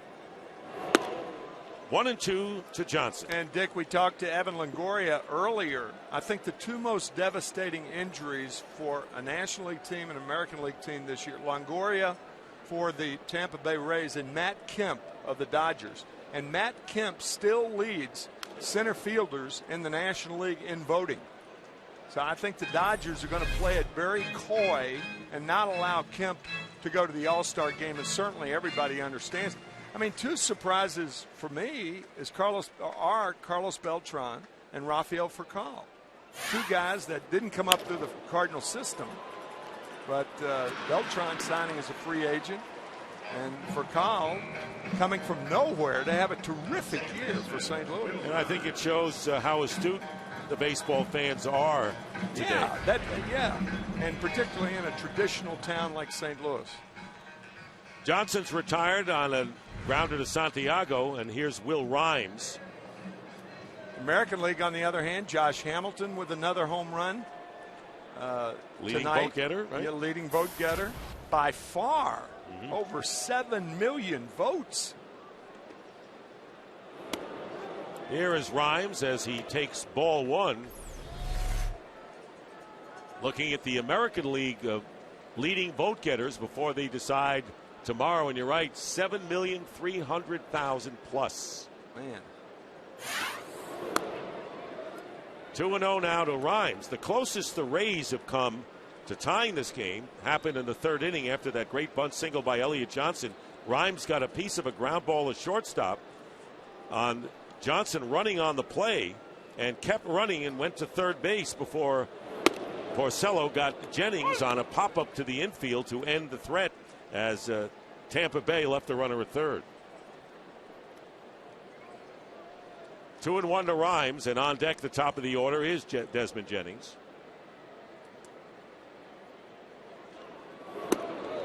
2-2.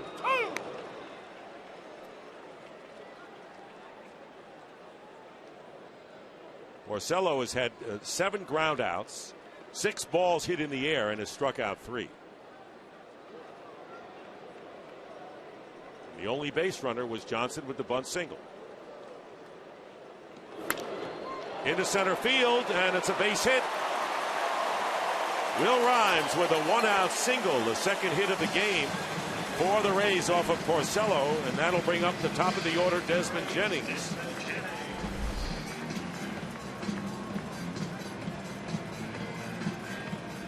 High fastball, one of the few poor pitches that Porcello has made tonight. Not every base hit is a poor pitch, but that one was. So Rhymes on at first base, and Jennings, who struck out and popped up.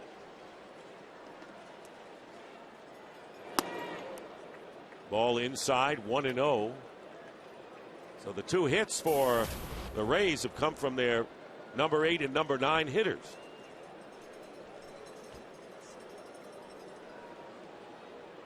Carlos Pena on deck.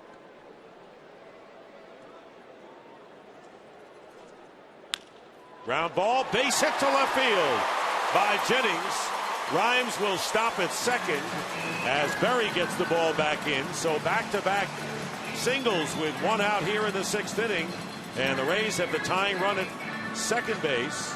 Go-ahead run at first with Carlos Pena stepping in.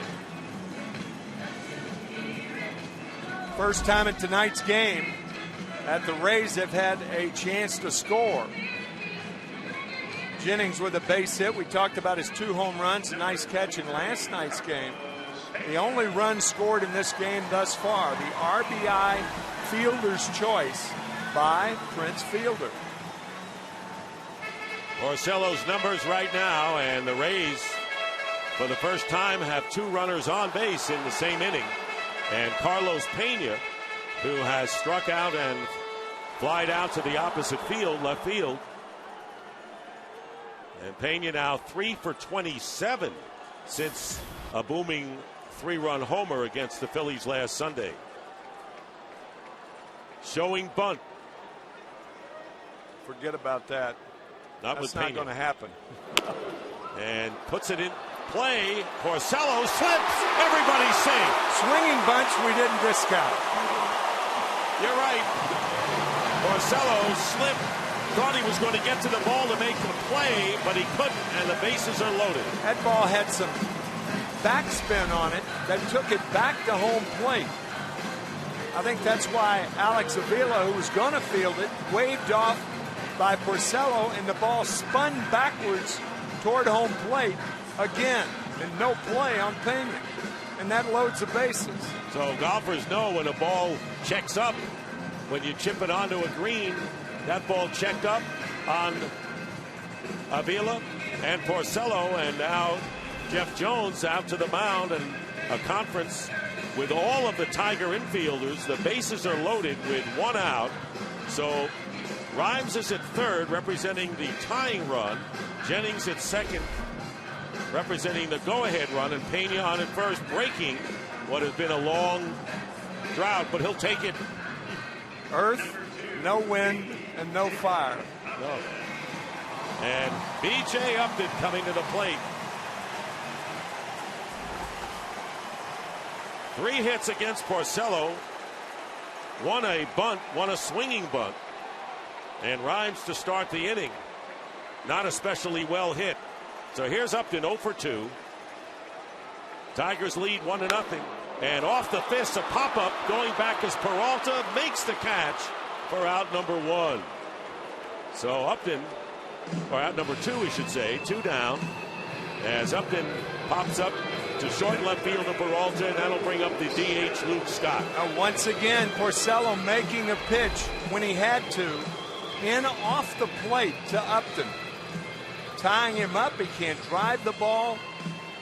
Infield fly rule was in effect.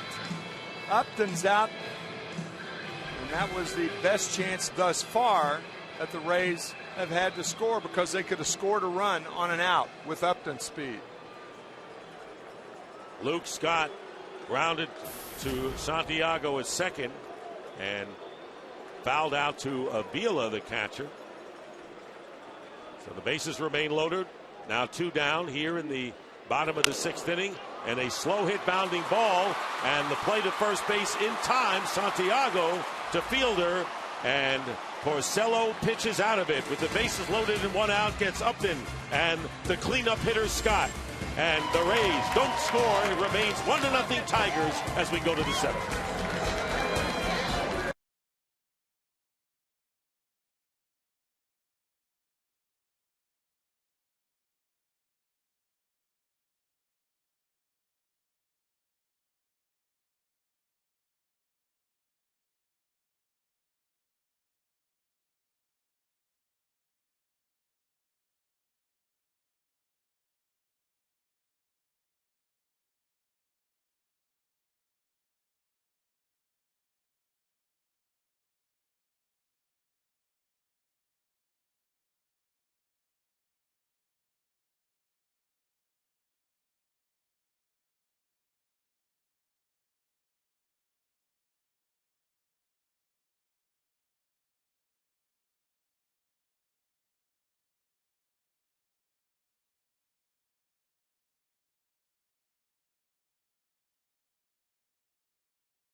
America is presented by Budweiser.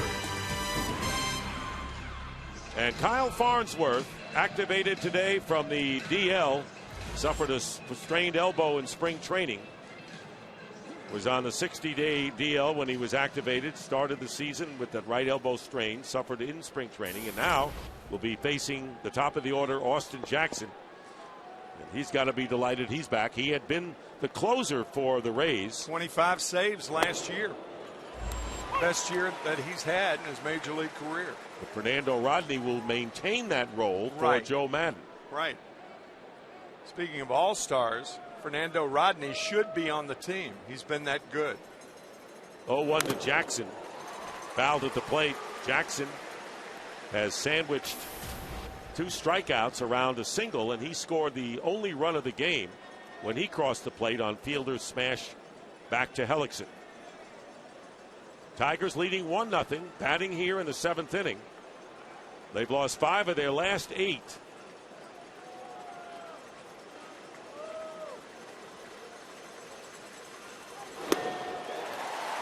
And strikes out Jackson. 3rd time tonight that Jackson has struck out. He struck out 181 times last year.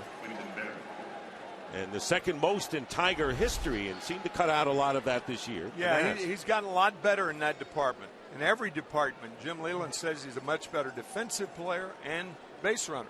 And you know, is worthy of all-star consideration in his own right. Absolutely. Yes, sir. Quentin Berry, 1 for 3 with a single. Respect his ability to bunt. Didn't show it there and takes ball 1.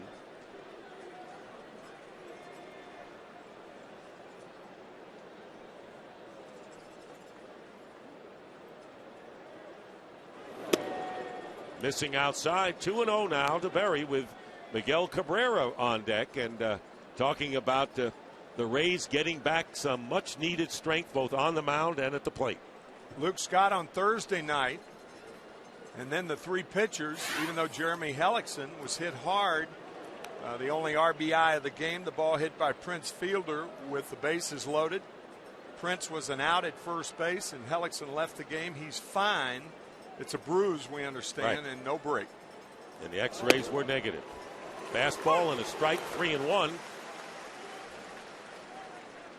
This is a turn back the clock game, and these are hypothetical uniforms that the Tampa Bay Rays, of course, were not in existence back in the disco days. Did he go around? No. Ball 4, and Berry draws a 1-out walk.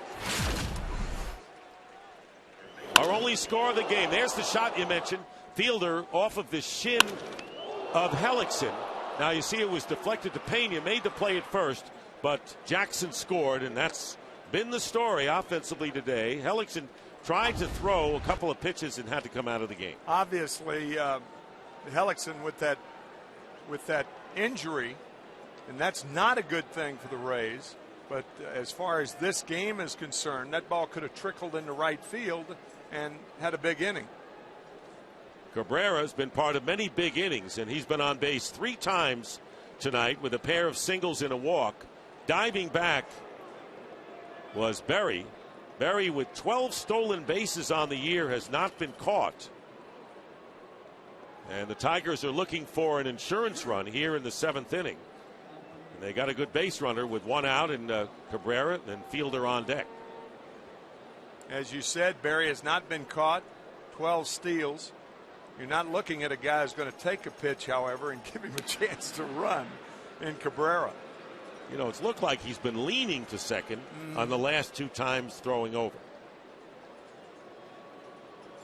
I think I'm of the belief, if I were as good a hitter as Cabrera, I would, have some sign with him to hold him up and let me hit if I'm Cabrera. One of the premier hitters in the game. And a line drive, base hit to left field. So Cabrera knows of where he thinks, and that is, let me swing the bat. I'll get him to second base, and he does, his 3rd hit of the game. We heard Evan Longoria earlier talk about Miguel Cabrera and about what an unselfish hitter he is. He made his mark in the 2003 World Series against Roger Clemens in Game 4. That series won by the Florida Marlins.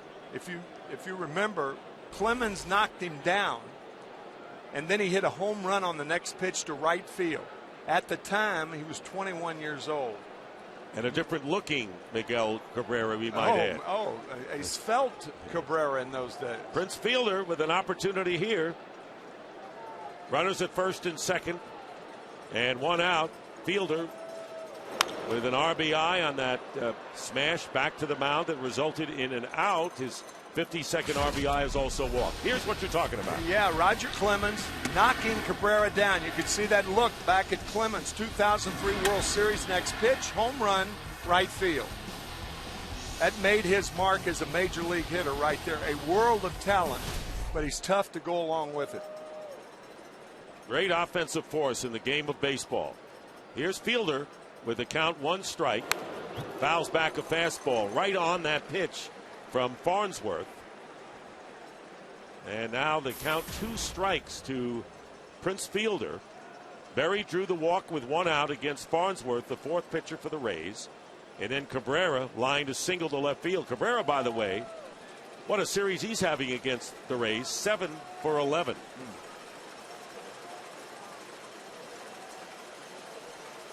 American League hit leader last year, and he's not through winning titles. Fielder checks a swing, and it's 1-2. Prince Fielder, who went to high school not very far from here in Melbourne, Florida. Across the state.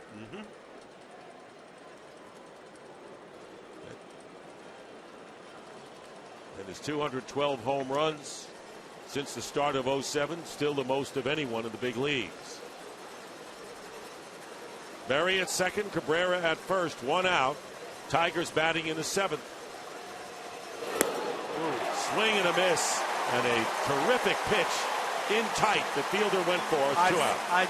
Sometimes it's hard to tell that tightly wrapped breaking ball or splitter from Farnsworth. I think this is a splitter. But did it go down? Oh, my goodness. Disappeared on Prince.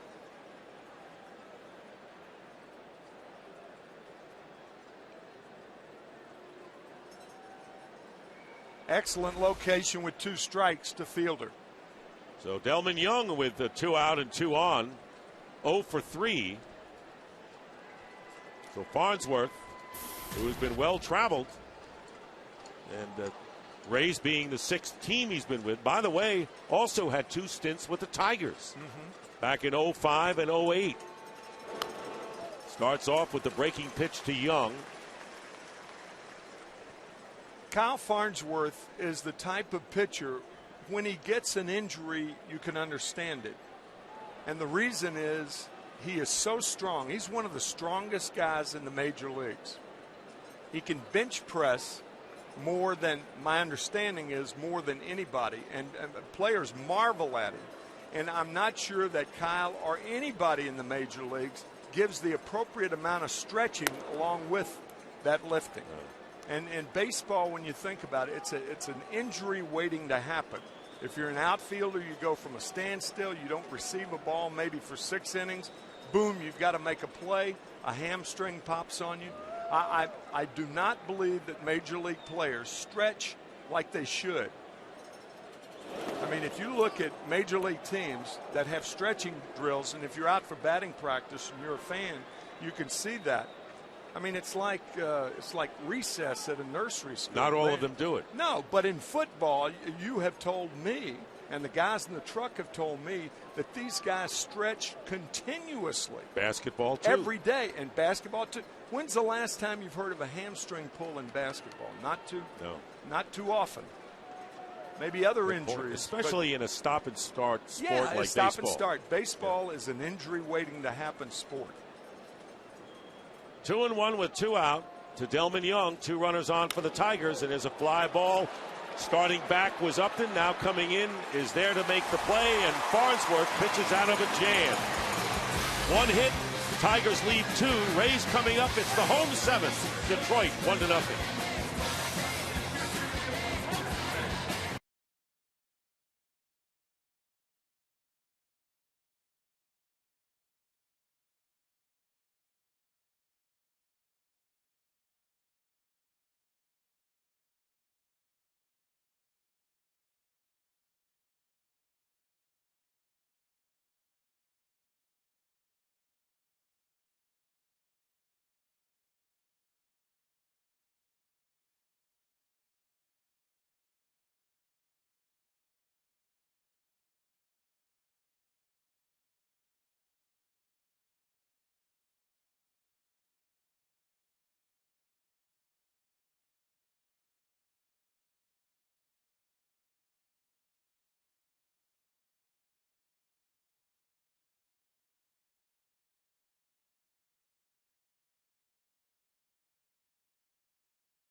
that revolves around you only from Verizon. The Don Zimmer doll. Zimbear. Great to see Don Zimmer, who's been close to both of us. You, of course, have known him longer than I have. And Don Zimmer has lost a lot of weight. And you won't find a more enthusiastic soul than Don Zimmer, who you saw last night. We saw him again in Joe Forever Madden's young. office. He is a national treasure that was visited, by the way, by Jim Leland yesterday. Yes. Ben Zobrist leading off. Pardon me, for an hour. Jim Leland went to see Zim. They visited. Very, very close friends. Zobrist is 0 for 2, flied out and bounced a fielder who made the play unassisted. Call strike, and it's 2-1. Porcello started this inning having thrown 76 pitches. His longest stint this year was 8 innings on May the 1st, beating the Royals 9-3, gone 7 innings in 2 other occasions. 2-1 pitch lifted in the air, and Austin Jackson, plenty of time and low room, makes the play, and there's 1 out. Let's go to Matt Vasgersian at the MLB Network studios for a game break. Padres and Rockies, Dick and Tim, you're going to love this. Since switch hitting splits were first compiled in 1974, no player's first 2 major league hits had been home runs from each side of the plate until today. San Diego's Yasmani Grandal with a little baseball history in Denver. Back to Dick and Tim in St. Pete. How about that from Matt? Does this have anything to do with the Brooklyn Bridge? Matt was saying earlier that it was 96 in Texas today.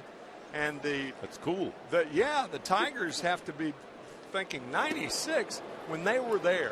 The highest temperature, they just came from Texas, middle of the week. Highest temperature was 106. The other 2 days, 102. So they're playing in 72 degrees of comfortable Tropicana, the best St. Pete has to offer. Yeah. 96 is delightful in Texas at this time of year. As Brooks Conrad is at the plate. 0 for 2 tonight, and the count 1-1 to him with 1 out in the 7th inning.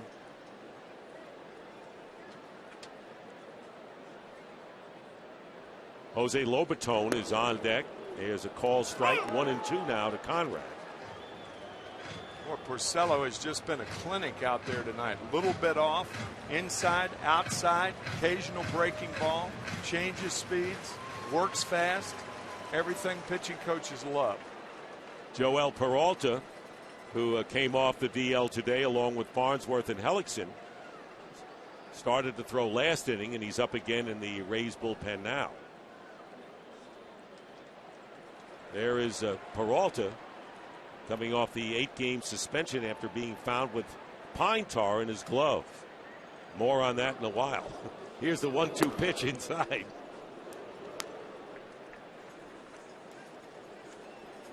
And that was interesting. That was on June the 19th in Washington.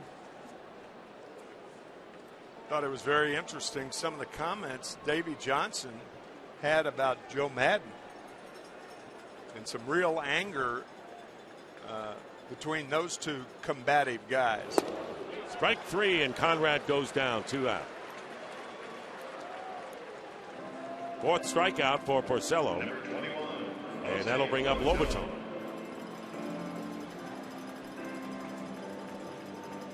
Like a cut fastball then from Porcello inside, and again the Rays have 1 ball that was hit well. That was Desmond Jennings' left field hit.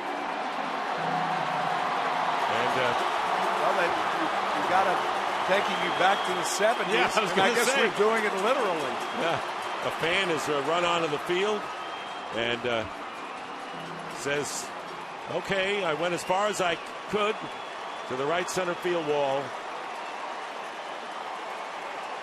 And what is the prescribed comment to say? Some selfish guy has held up the baseball game for these fans. Yeah, that's right. But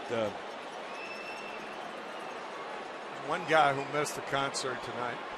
That's right. You won't see it.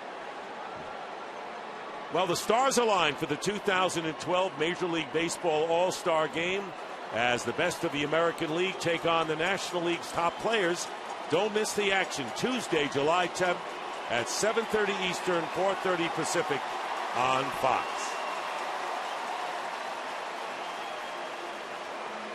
So Porcello is trying to win his 6th game against 5 setbacks, facing Lobaton with 2 out, nobody on base.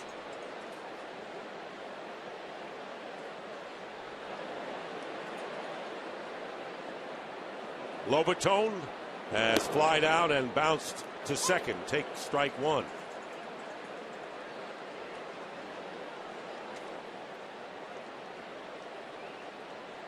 Phil Koch and Brian Villarreal warming up for the Tigers. Chop to Fielder, and he flips to Porcello, who has retired the Rays in order in 5 of the 7 innings he's pitched. We go to the 8th. Slim 1-0 lead. Porcello has been brilliant.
In the game and looking in the Tiger dugout and answering some of the comments.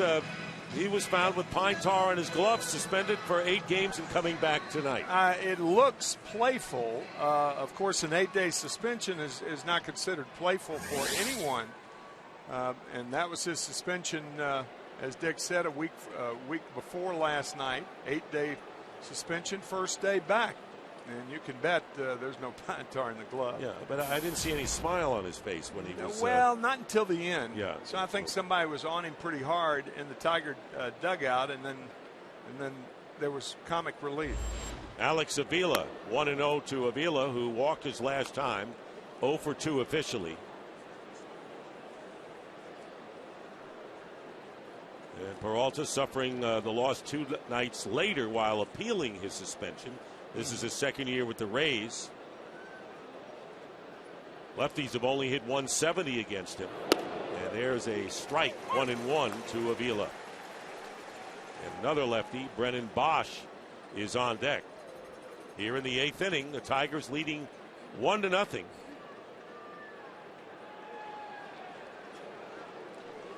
White Sox loss, leading the AL Central.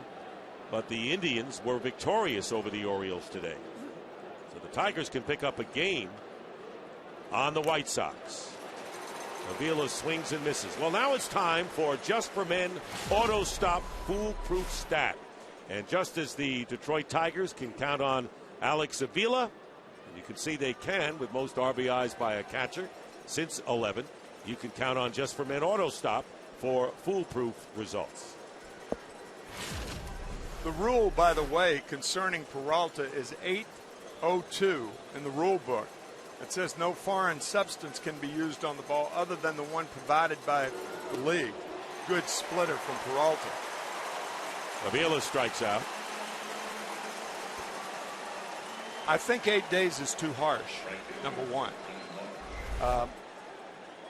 Good splitter right here. And also, in fairness to Joel, there are an awful lot of pitchers that use it in the major leagues and aren't detected. A lot of pitchers. In your day? A lot of pitchers, yes. Brennan Bosch, 0 for 3. They went from, in fact, Bob Moose of the Pirates blatantly used it. I mean, he'd start the season in spring training. He couldn't shake hands with anybody until November. If he did, he'd take them home with him. I mean, that's how sticky his hands were. We used to kid about that all the time, but it was a fact. I mean, his ball moved all over the place. It's hilarious. 1-0. And Bosch fouls it off, and they count 1 ball, 1 strike. Here's how it all happened. Boy, Joe Madden was living, huh? He was. And that was Joe's point, that, and I understand the point, and he was mad at Davey Johnson, who, interestingly, I mean, all Davey was doing was going by the rule book. And the next game, I think Joe Madden did the same thing to Steven Strasburg, right? Right. 1-1.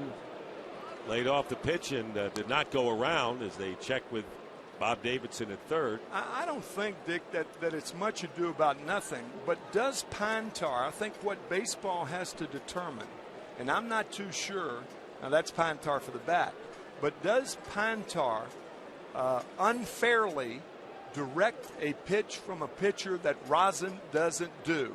And I'm not too sure I've ever heard that question asked by Major League Baseball and those that make the rule. Deep to left center field, and it's going to be off the wall, and Bosch gets into second with a double. So Brennan Bosch, who had only 6 hits since June the 13th when he had a 4-hit game against the Cubs, gets a 1-out double here in the 8th. Brennan hit a pretty good pitch on the outside corner, driving the ball a long way to left center field. Almost caught by Jennings, but he ran out of room. So we've had 12 hits in the game, and this is the first extra base hit of the contest as Johnny Peralta comes up. And once again, the Tigers in position to get an insurance run here in the 8th inning. Bosch in scoring position at second with 1 out. Peralta has a hit tonight, 1 for 3.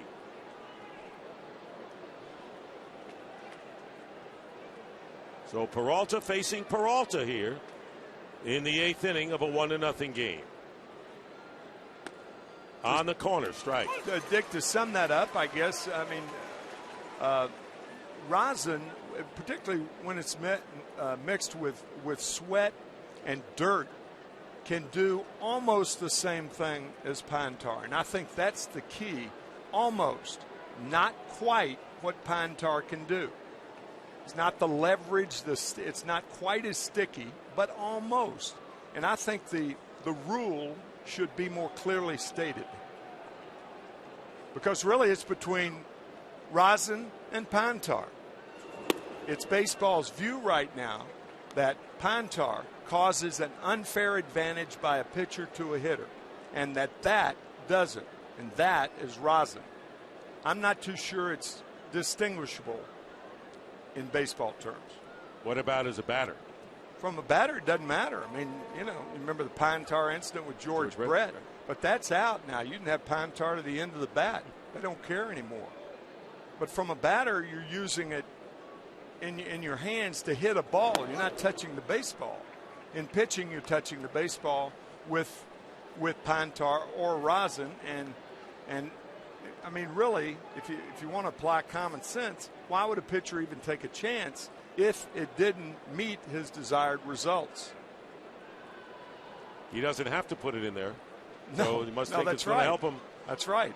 2 balls and a strike to Peralta, who's 2 for 14 against Joel Peralta in his career. 1 out. Bosch is at second base. And there's the splitter by Joel Peralta and the count. And he's got that label on that shirt. Yeah, this is a pitch where it can help the direction of the ball. That ball going straight down, and Peralta's got one of the great splitters in the American League. But with that said, I don't think Joel would risk it again to come out with pine tar in his glove. Not this appearance. No. Maybe in 2 or 3 years, but not now. Bosch with the lead, the 2-2 pitch, and Johnny Peralta strikes out for the second out. So Joel Peralta has a couple of strikeouts. Bosch with the double. And now Ramon Santiago, who is 1 for 3 with a single. That disappearing splitter again. Joe Madden saying that it's one of the best splitters in the American League. Might be the best for a bullpen, for a guy out of the bullpen, particularly a middle reliever. Santiago, the number 9 hitter.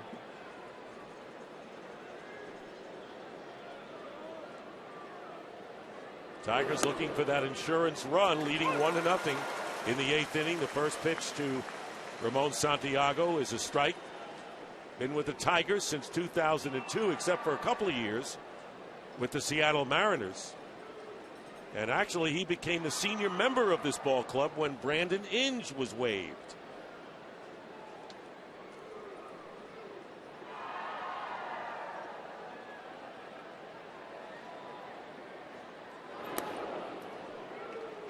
One ball, 1 strike. On deck, top of the order, Austin Jackson. But there are 2 out. Bosch is at second. Joaquin Benoit has been warming up in the bullpen. See, the Tigers have left a load on base in Thursday night series opener. And again tonight.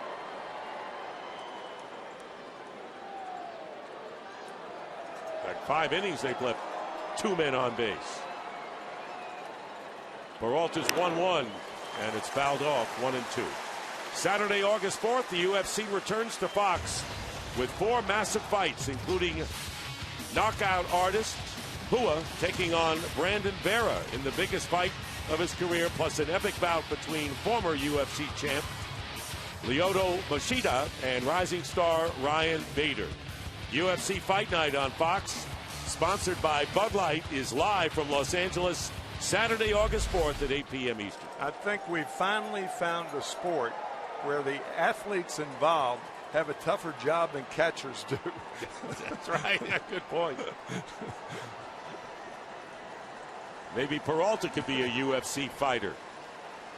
Well, it depends. 1 ball, 2 strikes. And it hits Santiago. He goes down, and he is shaken up. Now trying to come inside with a fastball, and Ramon going down to first base. I mean, no intent there. One wouldn't think. Well, you have the leadoff hitter, yeah, you're not, Jackson coming up here.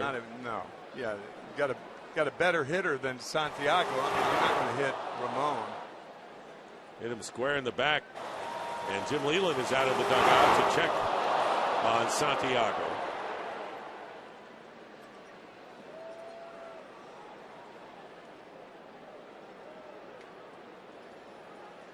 And Leland and the Tigers trainer satisfied, go back to the dugout.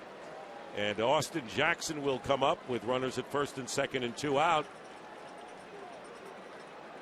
So Santiago appears to be all right, flexing his right arm. And here's Jackson, who is 1 for 4. Jackson with a single with 1 out of the 3rd inning and came around to score the only run of the game on Fielder's shot back to Hellickson. Bruised his shin, knocked him out of the game. Jackson scored a run, but he has struck out 3 other times.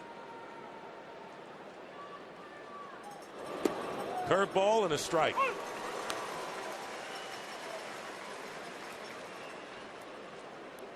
Rays have used 5 pitchers in this game. Hellickson, of course, came out after pitching 2 1/3. Then J.P. Howell, Wade Davis, and Kyle Farnsworth followed. And now Joel Peralta. 3 of the 5 pitchers just came off the disabled list today. There's a shot deep to left field, way back and gone. 3-run homer by Austin Jackson, his 8th of the year.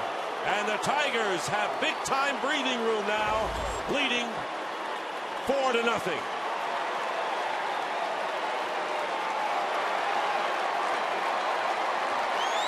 Austin Jackson now with 34 runs batted in. And making a claim for an all-star berth as he homers off of Joel Peralta. And it's 4-0 Tigers here in the 8th inning.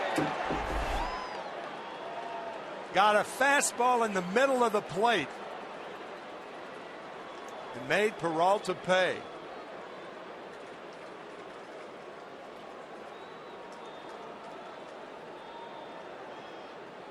Did he ever? 8th home run of the year for Austin Jackson. Right over the All-Star game. All-Star game promo. Like to be in Kansas City. Well, I think he might. Jim Leyland's certainly making a case for it. Here's Quentin Berry. Bases are empty with 2 out. And the pitch outside, ball 1. So this crowd silenced now. 4-0 to score. The Tigers have out-hit the Rays 9-4 in the game. So the only 2 extra base hits of this game here in the 8th inning. The double by Bosch with 1 out, and Jackson's booming 3-run homer just moments ago. That'll bring a smile to your face. Hit a ball that hard. Well, Jim Leyland just gushing in praise of Austin Jackson and saying how much better he will be than he is even right now. Ground ball hit to Will Rhymes, and that will do it, but the damage is done. Jackson with a 3-run homer, and the Tigers will take a 4-0 lead into the bottom of the 8th inning.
Don Kelly replaces Brennan Bosch in right field for defensive purposes for the Tigers. And the new pitcher is Joaquin Benoit. Second year with the Tigers after refurbishing his career with the Rays 2 years ago with a impressive 1.34 earned run average. Elliott Johnson leading off, and we're going to have a pinch hitter to follow as Jeff Keppinger is in the on-deck circle and will bat for Will Rhymes.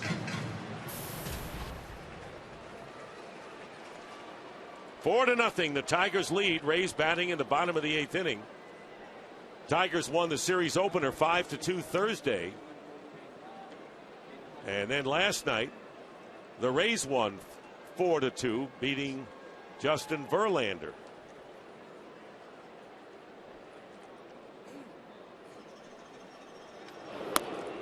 There have been 11 strikeouts in this game, 4 by Porcello, 7 by the Rays.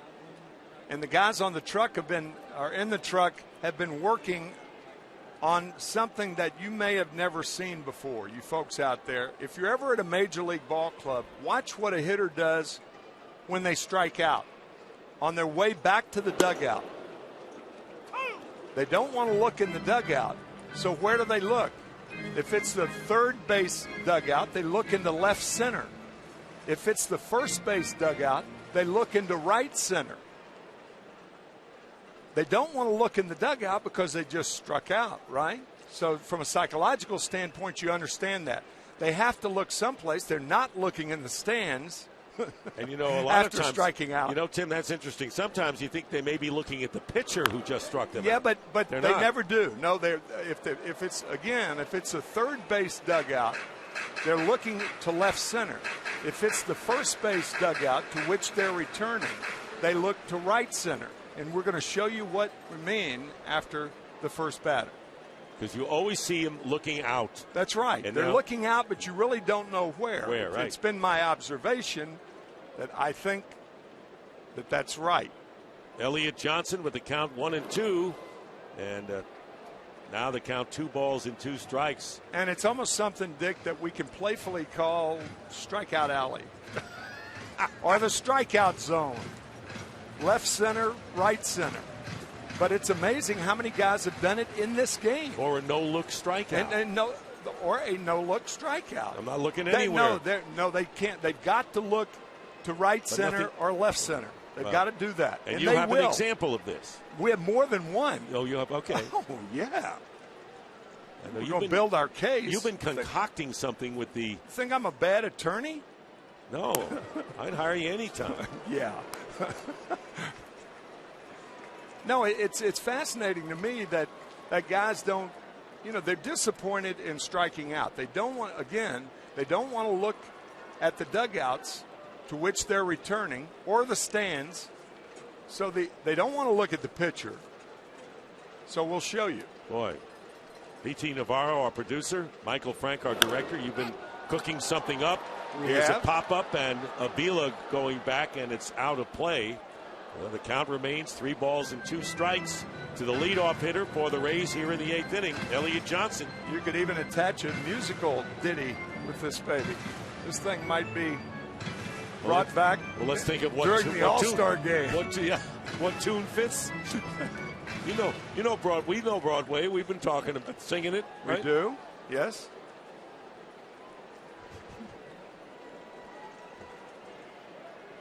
If there's no music, I may try to think of something. 3 balls, 2 strikes. This is a worldly broadcast. Oh, yes. 3 balls, 2 strike count, and a soft liner handled by Santiago for the first out. Keppinger's going to pitch hit. Let's watch. Here's our picture of what hitters do when they strike out. Left center field. Left center field. Left center field. Left center field. Right center field. Left center field. Left center field. They're all looking at strikeout alley in left center field. How about on a clear day you can see forever? That's good. That's good. Here is Keppinger. Well, I mean, it is fascinating to me, though, that that nobody's ever brought this up. Never. I mean, I've never seen it done. Yeah, nor have I. I just think the guys. You're going to do this in the All-Star game. I have a feeling. Absolutely. Absolutely. And particularly there, they don't want to go back into a dugout of all-stars looking at them unless they're giving that phony laugh or something. You know? Jeff Keppinger hitting .327, 2 homers and 12 runs batted in with 1 out here in the Rays' 8th inning against Joaquin Benoit. Jose Valverde in the Tiger bullpen. Bert Badenhop in the Rays pen. Barcelo worked 7 innings, allowed 4 hits, struck out 4, didn't walk anyone, and threw 87 pitches through the 7 innings in a outstanding performance. So he struck out 4, and those 4 had to look elsewhere. And Porcello was just terrific tonight. In for the strike, 2-1. It was a bunt single by Elliott Johnson. There was a swinging bunt base hit by Carlos Pena. Rhymes got a base hit to center, and that wasn't especially hard hit. Probably Desmond Jennings' single was the hardest hit base. I think so.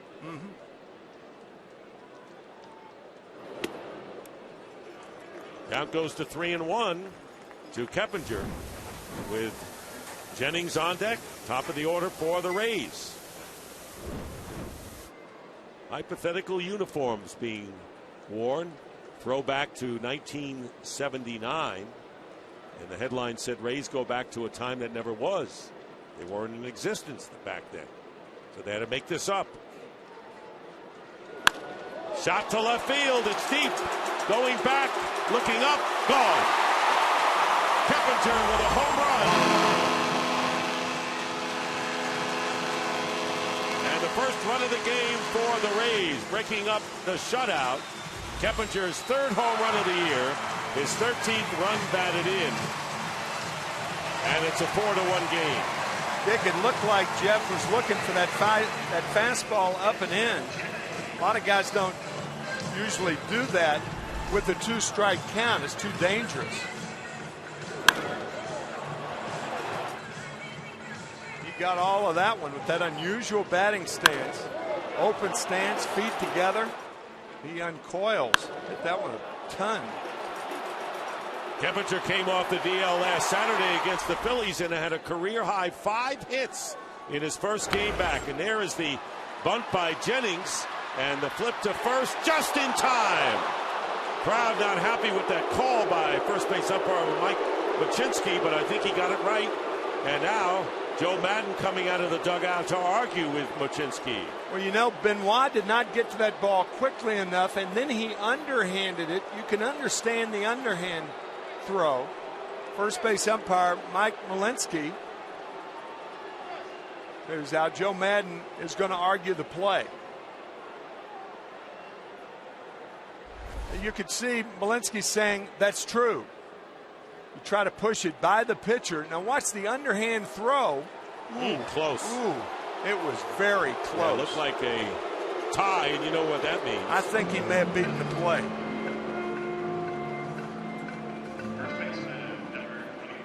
I don't know. Could Fielder have extended himself a little more to help that? Maybe, but I think that little shovel pass that Benoit made could have been a little faster. Right. Could have been a little harder.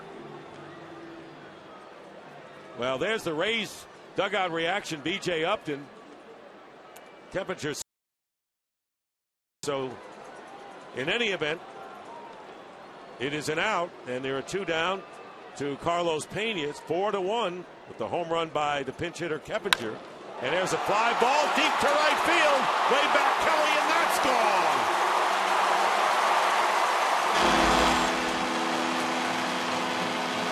Well, now that call Yes. looks a little bigger than it did before that first pitch to Pena. Because that would make it a 4-3 game. But Pena, with his 11th home run of the year, and has his 33rd RBI. I don't think Carlos has hit a ball this hard this year. not only power, but lift. That ball was so high and far. Remember, Pena is the Rays' all-time home run leader. 155 That's now. correct. Hit 28 with the Cubs last year and led the American League in 09 with 39 home runs. And B.J. Upton at the plate. 2 out, 4-2, the Tigers leading. Here in the bottom of the 8th inning, Benoit gets touched for 2 home runs here in this 8th inning, and the count 1-1 to Upton, who's 0 for 3. Jim Leyland has seen his 4-run lead cut in half and has to be awfully thankful for Austin Jackson's 3-run homer in the top of this 8th inning. And the fact that Ramon Santiago was hit by that Peralta pitch, that's looming large right now. 1-2 now to Upton.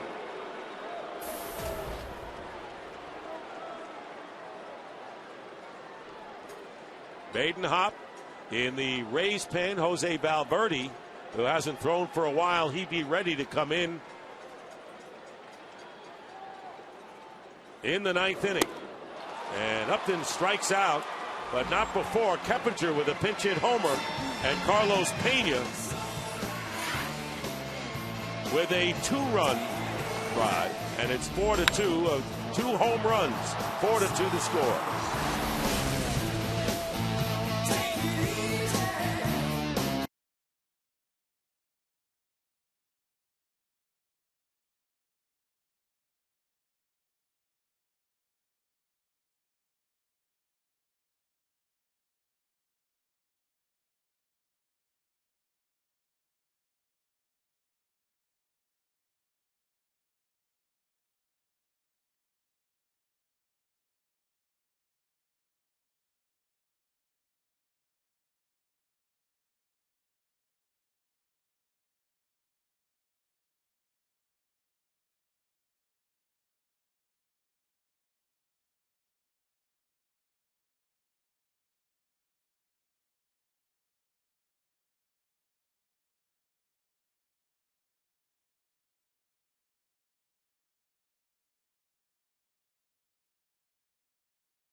Now will remain in the game at second base, replacing Will Rhymes.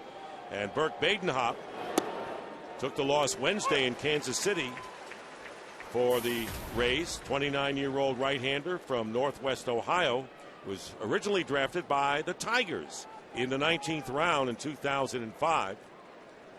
Didn't pitch in the majors for the Tigers.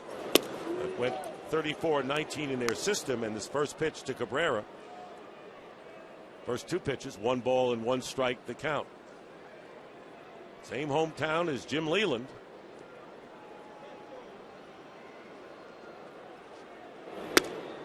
There's a call, strike 2. 1-2 to Cabrera, who's been on base 4 times tonight. 3 singles and a walk for Cabrera.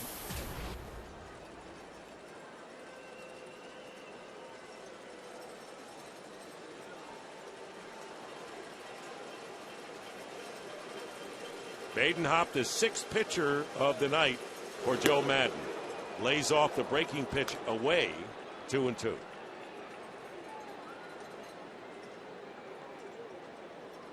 Thing about Cabrera, you rarely see a 1 or a 2 pitch out. He's one of the best 2-strike hitters in the game, along with everything else. Now hitting .315. Started the game at .309, but 3 for 3 on the contest, and the count now full to Cabrera. Came into the game 9th in the American League in hitting.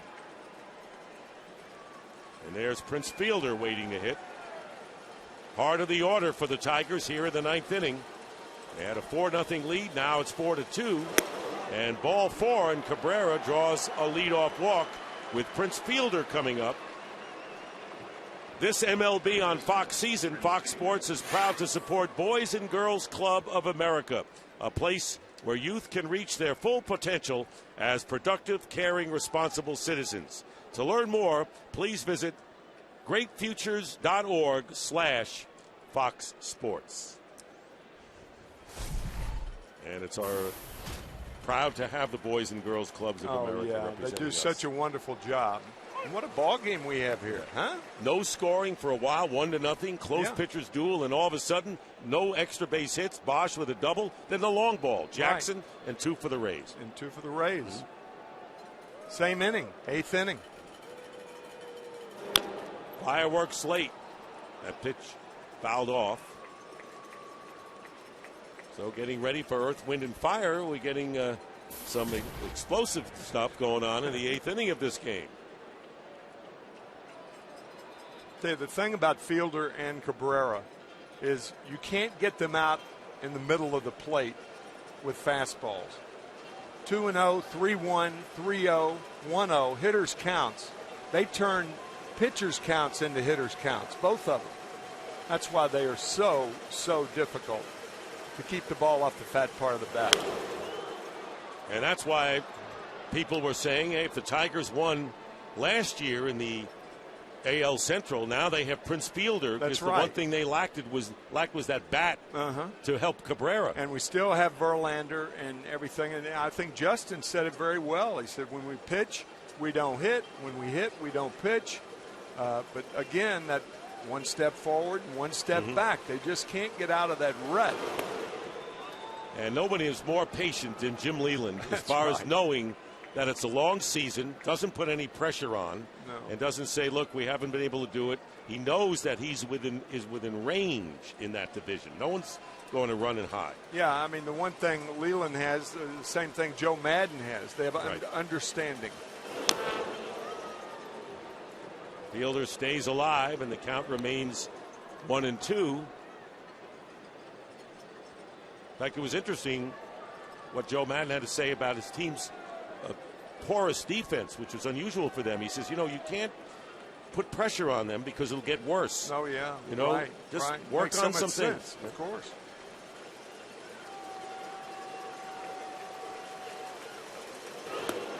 Two and two now to Fielder with Delman Young on deck. There's Young. Tigers 6 times since they were 18-18 on the year back early in May have gotten to within 1 game of the 500 mark, and they haven't been able to finish the deal to get to 500. Not that that's a crowning jewel here, but something you want to get to before you go on from there. It's just eluded them. Yeah, and Dick, I mean, that's after a predictable start. I mean, everybody in baseball thought the Tigers would win their division by the largest margin. I think some people still think that, but the way they played has given a lot of people doubt. I mean, they won their first 9 out of 12 games. Swept the Red Sox, the opening series of the season. We had that game on Saturday in Game 2. Verlander was unbelievable in Game 1. And they started out predictably, and everybody's saying, oh, yeah, this will be – well, not so fast, says Cleveland. And White Sox. White Sox as much of a surprise as any team. Well, I mean, I saw them last week, and Robin Ventura has done darn right talk he has. about a steady Oh, yeah. job, a guy who's seen it all. Oh, yeah. As a player. Yep. 3-2 the count. Cabrera was running on the last pitch, takes off again, and Fielder fouls it off. So Fielder with a long at bat here against Badenhop. There are two first-year managers that are both getting unusual acclaim early in their careers. That's Mike Matheny with the Cardinals and Robin Ventura with the White Sox. Highly unusual. I mean, most times managers have to earn that. These guys earned it as players. And no managerial experience previously. That's right. That's right. Both doing fine jobs. 10th pitch of the at-bat, and it's ball 4. So Prince Fielder with a terrific at-bat. And runners at first and second with nobody out here in the ninth. And here is tonight's Burger King smooth play of the game. How smooth was this? Austin Jackson with a 3-run homer. And if the Tigers needed that, it was 1-0 at the time. This made it 4-0 before the Rays hit 2 home runs in the last of the 8th. So Austin Jackson with his home run is tonight's Burger King smooth play of the game. Conference at the mound, Jim Hickey going out. And talking to Badenhop with Delman Young, 0 for 4 coming up. So the Rays getting 2 home runs in the bottom of the 8th. By the way, Benoit had allowed only 1 home run all year before Keppinger and Pena went deep.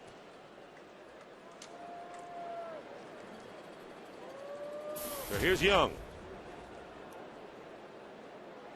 2 on, nobody out in the Tiger ninth, leading 4-2.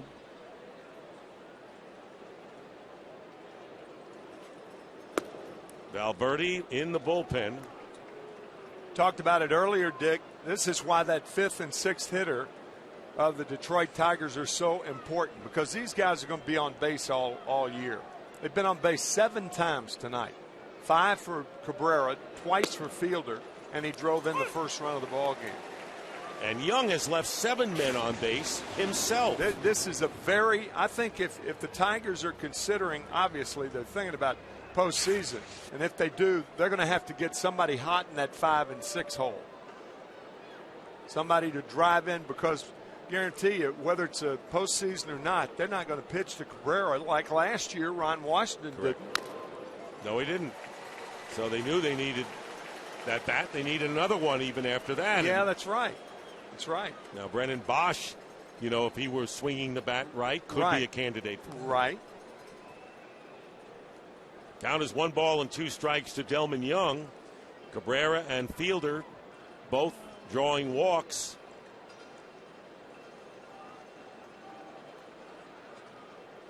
Time is called.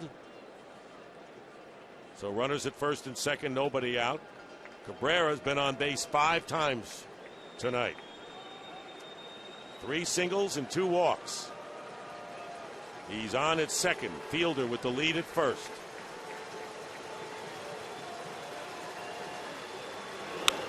And there's a ball hit into center field, a base hit for Young. And they're going to hold Cabrera at third. He had to hold on to see whether Keppinger had a shot at that ball. So Young ends the drought finally, a single. And the bases are loaded, nobody out. Cabrera at third, Fielder at second. Now Young. Cabrera, because he's the runner on at second base, knew that Keppinger was close. So that's why he had to hold, even taking a step back toward the bag. And no way for him to score, because you got to watch for the line drive, and his instincts, like they usually are, were correct. Well put. And here's Alex Avila, who is 0 for 3 with a base on balls. There's Cabrera at third, Fielder with the lead at second, and Delman Young at first. 10 hits for the Tigers tonight. Infield is playing in for a play at the plate, and the first pitch breaks inside, 1-0 to Avila. So the Rays trying to cut off any further damage. No activity in the Tampa Bay bullpen, so it's all Badenhop here.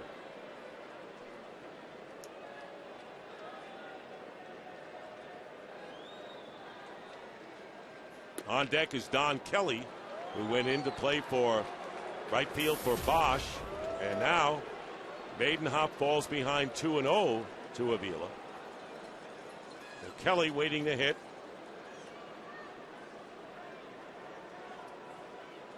So the Tigers thought they had opened the game with Jackson's 3-run homer last inning, only to see the Rays get two. Here's a chopper to first base. Going home is Pena for one. The throw in the dirt. Double play. What a play. What a play. A run's going to score. But Pena, you mentioned the Gold Glove, digging it out. That wasn't a short hop. That was in the dirt. Tough play. So they have a 3-2-3 double play. But another run comes in to make it 5-2. No, he was out at home. Excuse me. Force at home. Pardon me. So runners at second and third. That play at first base was absolutely sensational. Not only Pena, who gives a good throw to his catcher, the throw in the dirt, and Pena not only makes the pick. Remember, he's got to worry about Avila bearing down on him. So he's got a base runner and a ball to catch, and he gets both of them. So runners at second and third now, and here's Kelly batting 186 with a homer and 7 runs batted in. Boy, I mean, what a play that was by Pena. Man. Strike one to Kelly. There are a few better than him, and there are a lot of good fielding first basemen in the major leagues. But the position's designed for a left-handed thrower, and I'm telling you, you're not going to see any better pick than that. That was a bang-bang play. Yeah. So it came in a hurry. Right. Going home for one, and the quick throw to first to dig that in. That ball goes by him. Oh, you know, yeah. you got 2 runs in. Yeah, so. right. And 1 out, not 2. 1-1 with 2 out. Young at second, Fielder at third. And the count 2-1 now to Kelly.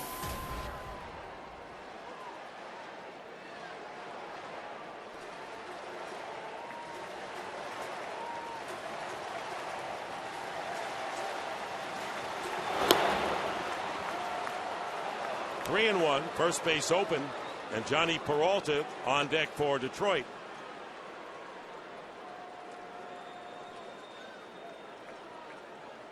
There's Peralta, who has a hit tonight.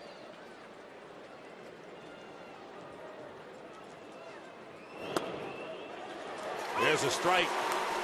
Full count now to Don Kelly, who since the start of last season has played every spot, even catcher, and yes, even pitcher except shortstop. 4th year and a terrific utility man for Jim Leyland.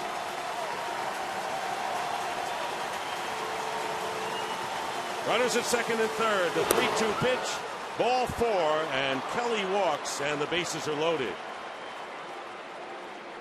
Since this play by Pena was a thing of beauty, we'll go through one more time. The throw home, not that but now he's got to backpedal to the bag, keep his eyes on the runner, keep his eyes on the ball. Think about all the things he's got to do. That is not a play to get back to the bag as lithely as he did. That is just an unbelievable 3-2-3 double play. And you as won't you see see it turn any better than that. That last replay, you realize how hard that throw came from Avila to him. It had to. It had to to get a shot at it. Yeah.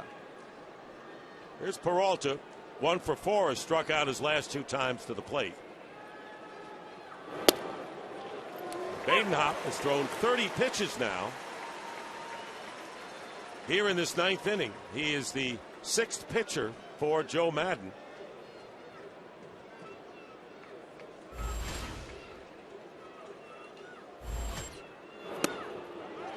And strike 2 now to Peralta. Looking ahead to the bottom of the 9th inning for the Rays. It'll be Luke Scott, Ben Zobrist, and Brooks Conrad, the scheduled hitters.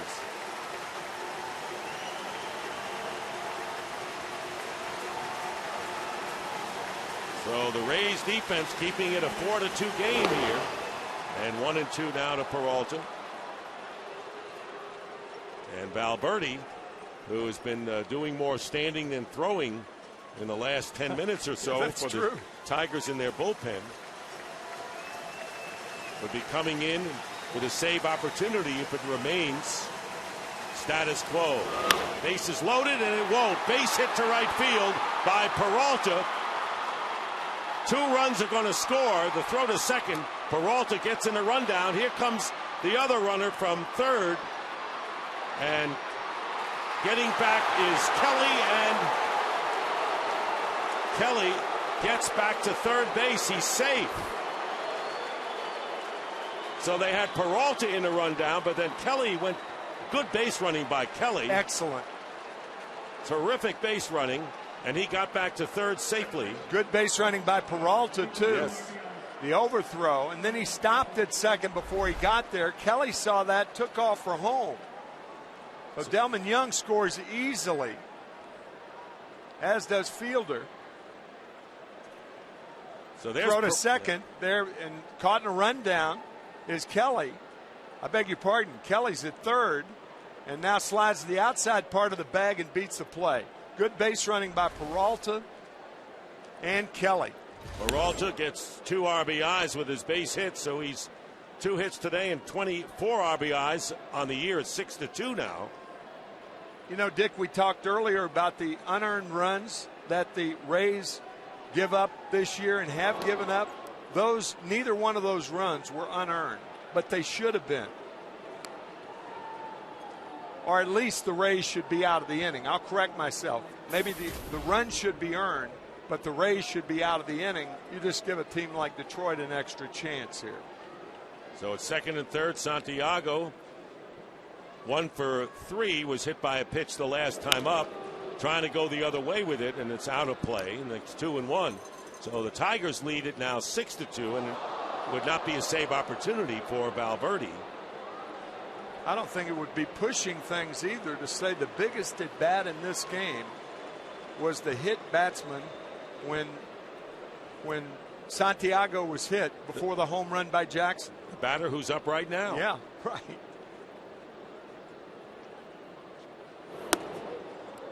And the pitch is inside, and it's now 3 balls and a strike. And you're absolutely right, because Bosch was on at second, and this, instead of facing the number 9 hitter and getting out of the inning and not having to face the top of the order. Still 1-0 then. Still 1-0. You hit him, and then Jackson, and you know, the Rays then come back with a couple of home runs. Yep. And there's a grounder hit to Conrad, and this will do it, but not before the Tigers strike again. Get 2 runs, 5 of their 6 runs in the last 2 innings. The Rays come up in the bottom of the ninth, their last chance, trailing by 4.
Opportunity for Jose Valverde, the 34-year-old right-hander who picked up his 14th save Thursday with a 1-2-3 ninth inning against the Rays. Third year with the Tigers, led the majors with 49 saves last year. No blown opportunities, right? Last year. Couldn't do any better than that. Blew his first one this year. Yeah, doesn't it happen like that? Yeah. Don't think things will continue as they were. No, that's right. In their business or ours. That's true. Luke Scott, the DH, will lead off against Valverde. Scott is 0 for 3 in the game. Joaquin Benoit giving up home runs to Jeff Keppinger, who pinch hit last inning, and then to Carlos Pena. Made it 4-2, and then the Tigers coming back with 2 runs in the top of the 9th inning. So here's Scott. Strike 1. Rays had lost 4 in a row and 7 of their last 9 before their victory last night. 4-game series, and the Tigers looking to take a 2-1 lead in the series and make it 4-2 overall in the season over Tampa Bay. Out of play, 0-2.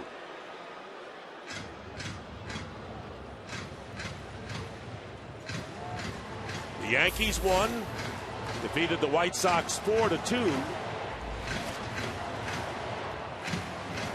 So the Rays could fall to 6.5 games behind the lead. Although they wouldn't lose any ground to the Orioles, who were beaten by the Indians.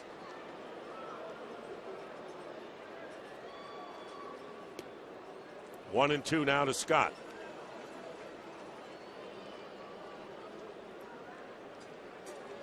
Rays had one of those player-only meetings last night before the game. Carlos Pena, B.J. Upton, just to say basically we're better than this, nothing dramatic. And they won the game, and Joe Maddon said, well, this is the way we're supposed to play. But thanks to Rick Porcello, a different story to this point. And Scott strikes out. 1 gone here in the 9th inning. Yeah, and then they get Hellickson back tonight, and he gets hurt again. Don't know how long Jeremy will be out. Good news, I guess, for Kyle Farnsworth and Joel Peralta in that they were both in this game. So all 3 pitchers that were activated from the disabled list today performed in this game. Here is Ben Zobrist, who is 0 for 3. 1 out here in the 9th inning. And for Tiger fans, reminder to tune in tomorrow on Fox Sports Detroit and Sun Sports for the Rays fans for the final game of the series. Coverage begins at 1 p.m. Eastern Time.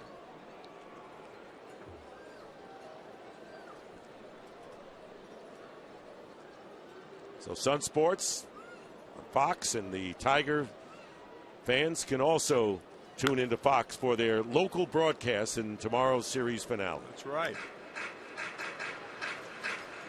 1-1 to Zobrist.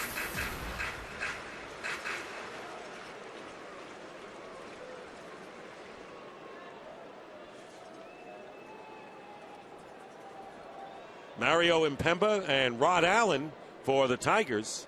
Dwayne Statz and Brian Anderson at the mics for the Rays. They're good buddies of ours. Yep. 1 out, 1-1.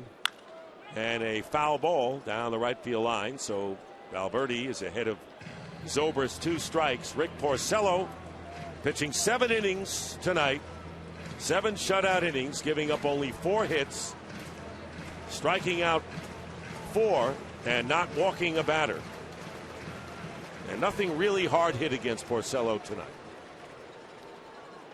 As we said, that 1 ground ball to left field hit by Desmond Jennings. Really the only ball that was where the fat of the bat met the ball. There's a shot to right field, and that's going to get through. Off the wall, Kelly chases it, and Ben Zobrist, with his first hit of the game, into second with a double. You know, it's interesting what happens if the Tigers hadn't gotten those 3 runs on Jackson's 3-run homer and 2 more in the 9th inning here. That's right.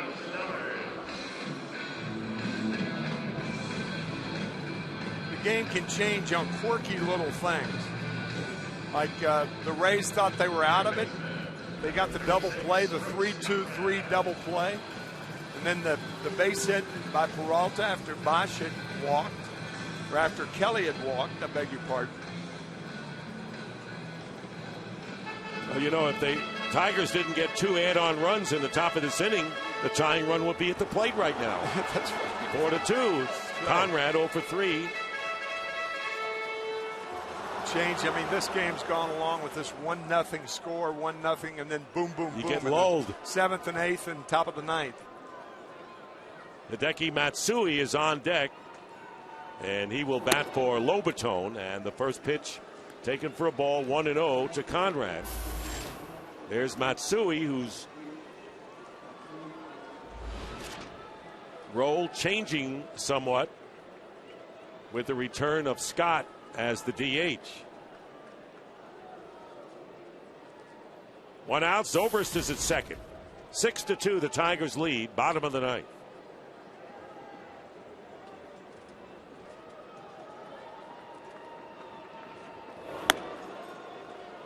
Up high, did not go around, says third base umpire Bob Davidson. So it's 2-0. You're right about the tempo of this game. You know, 1-0 pitcher's duel, 1 run on an infield out by Fielder, which knocked Hellickson out of the game, and then all of a sudden a barrage of 3 home runs in the 8th inning. And the Tigers adding on a couple of more. 6-2, they've out-hit the Rays 11-7. Popped in the air to shallow center field. And coming on and making the catch was Jackson. Peralta went into shallow center field, but Jackson makes the catch. There are 2 out. And now the Rays are down to their last out, and Hideki Matsui will come up and pinch hit for Lobaton. So Rick Porcello, 7 innings, 4 hits, 4 strikeouts, and just what the doctor ordered for Jim Leyland for his pitchers. Pitching. That's a key point. Wasn't throwing. Porcello was not throwing tonight. He was pitching. A little bit of this, a little bit of that. Change up, breaking ball occasionally. Fastballs in and out. Just masterly tonight. So here's Matsui, who was called up on May the 29th. Homered 2 of his first 3 games and then has not gone deep in 20 games since. Zobrist remains at second with 2 out.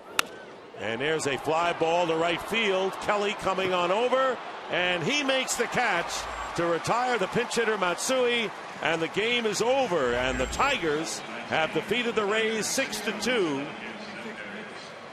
Porcello goes to 6-5. Hellickson, the loser, 4-4. X-rays were negative, and that's good news for him, as Jackson, Keppinger, and Pena homered. And we'll wrap things up from St. Petersburg right after these.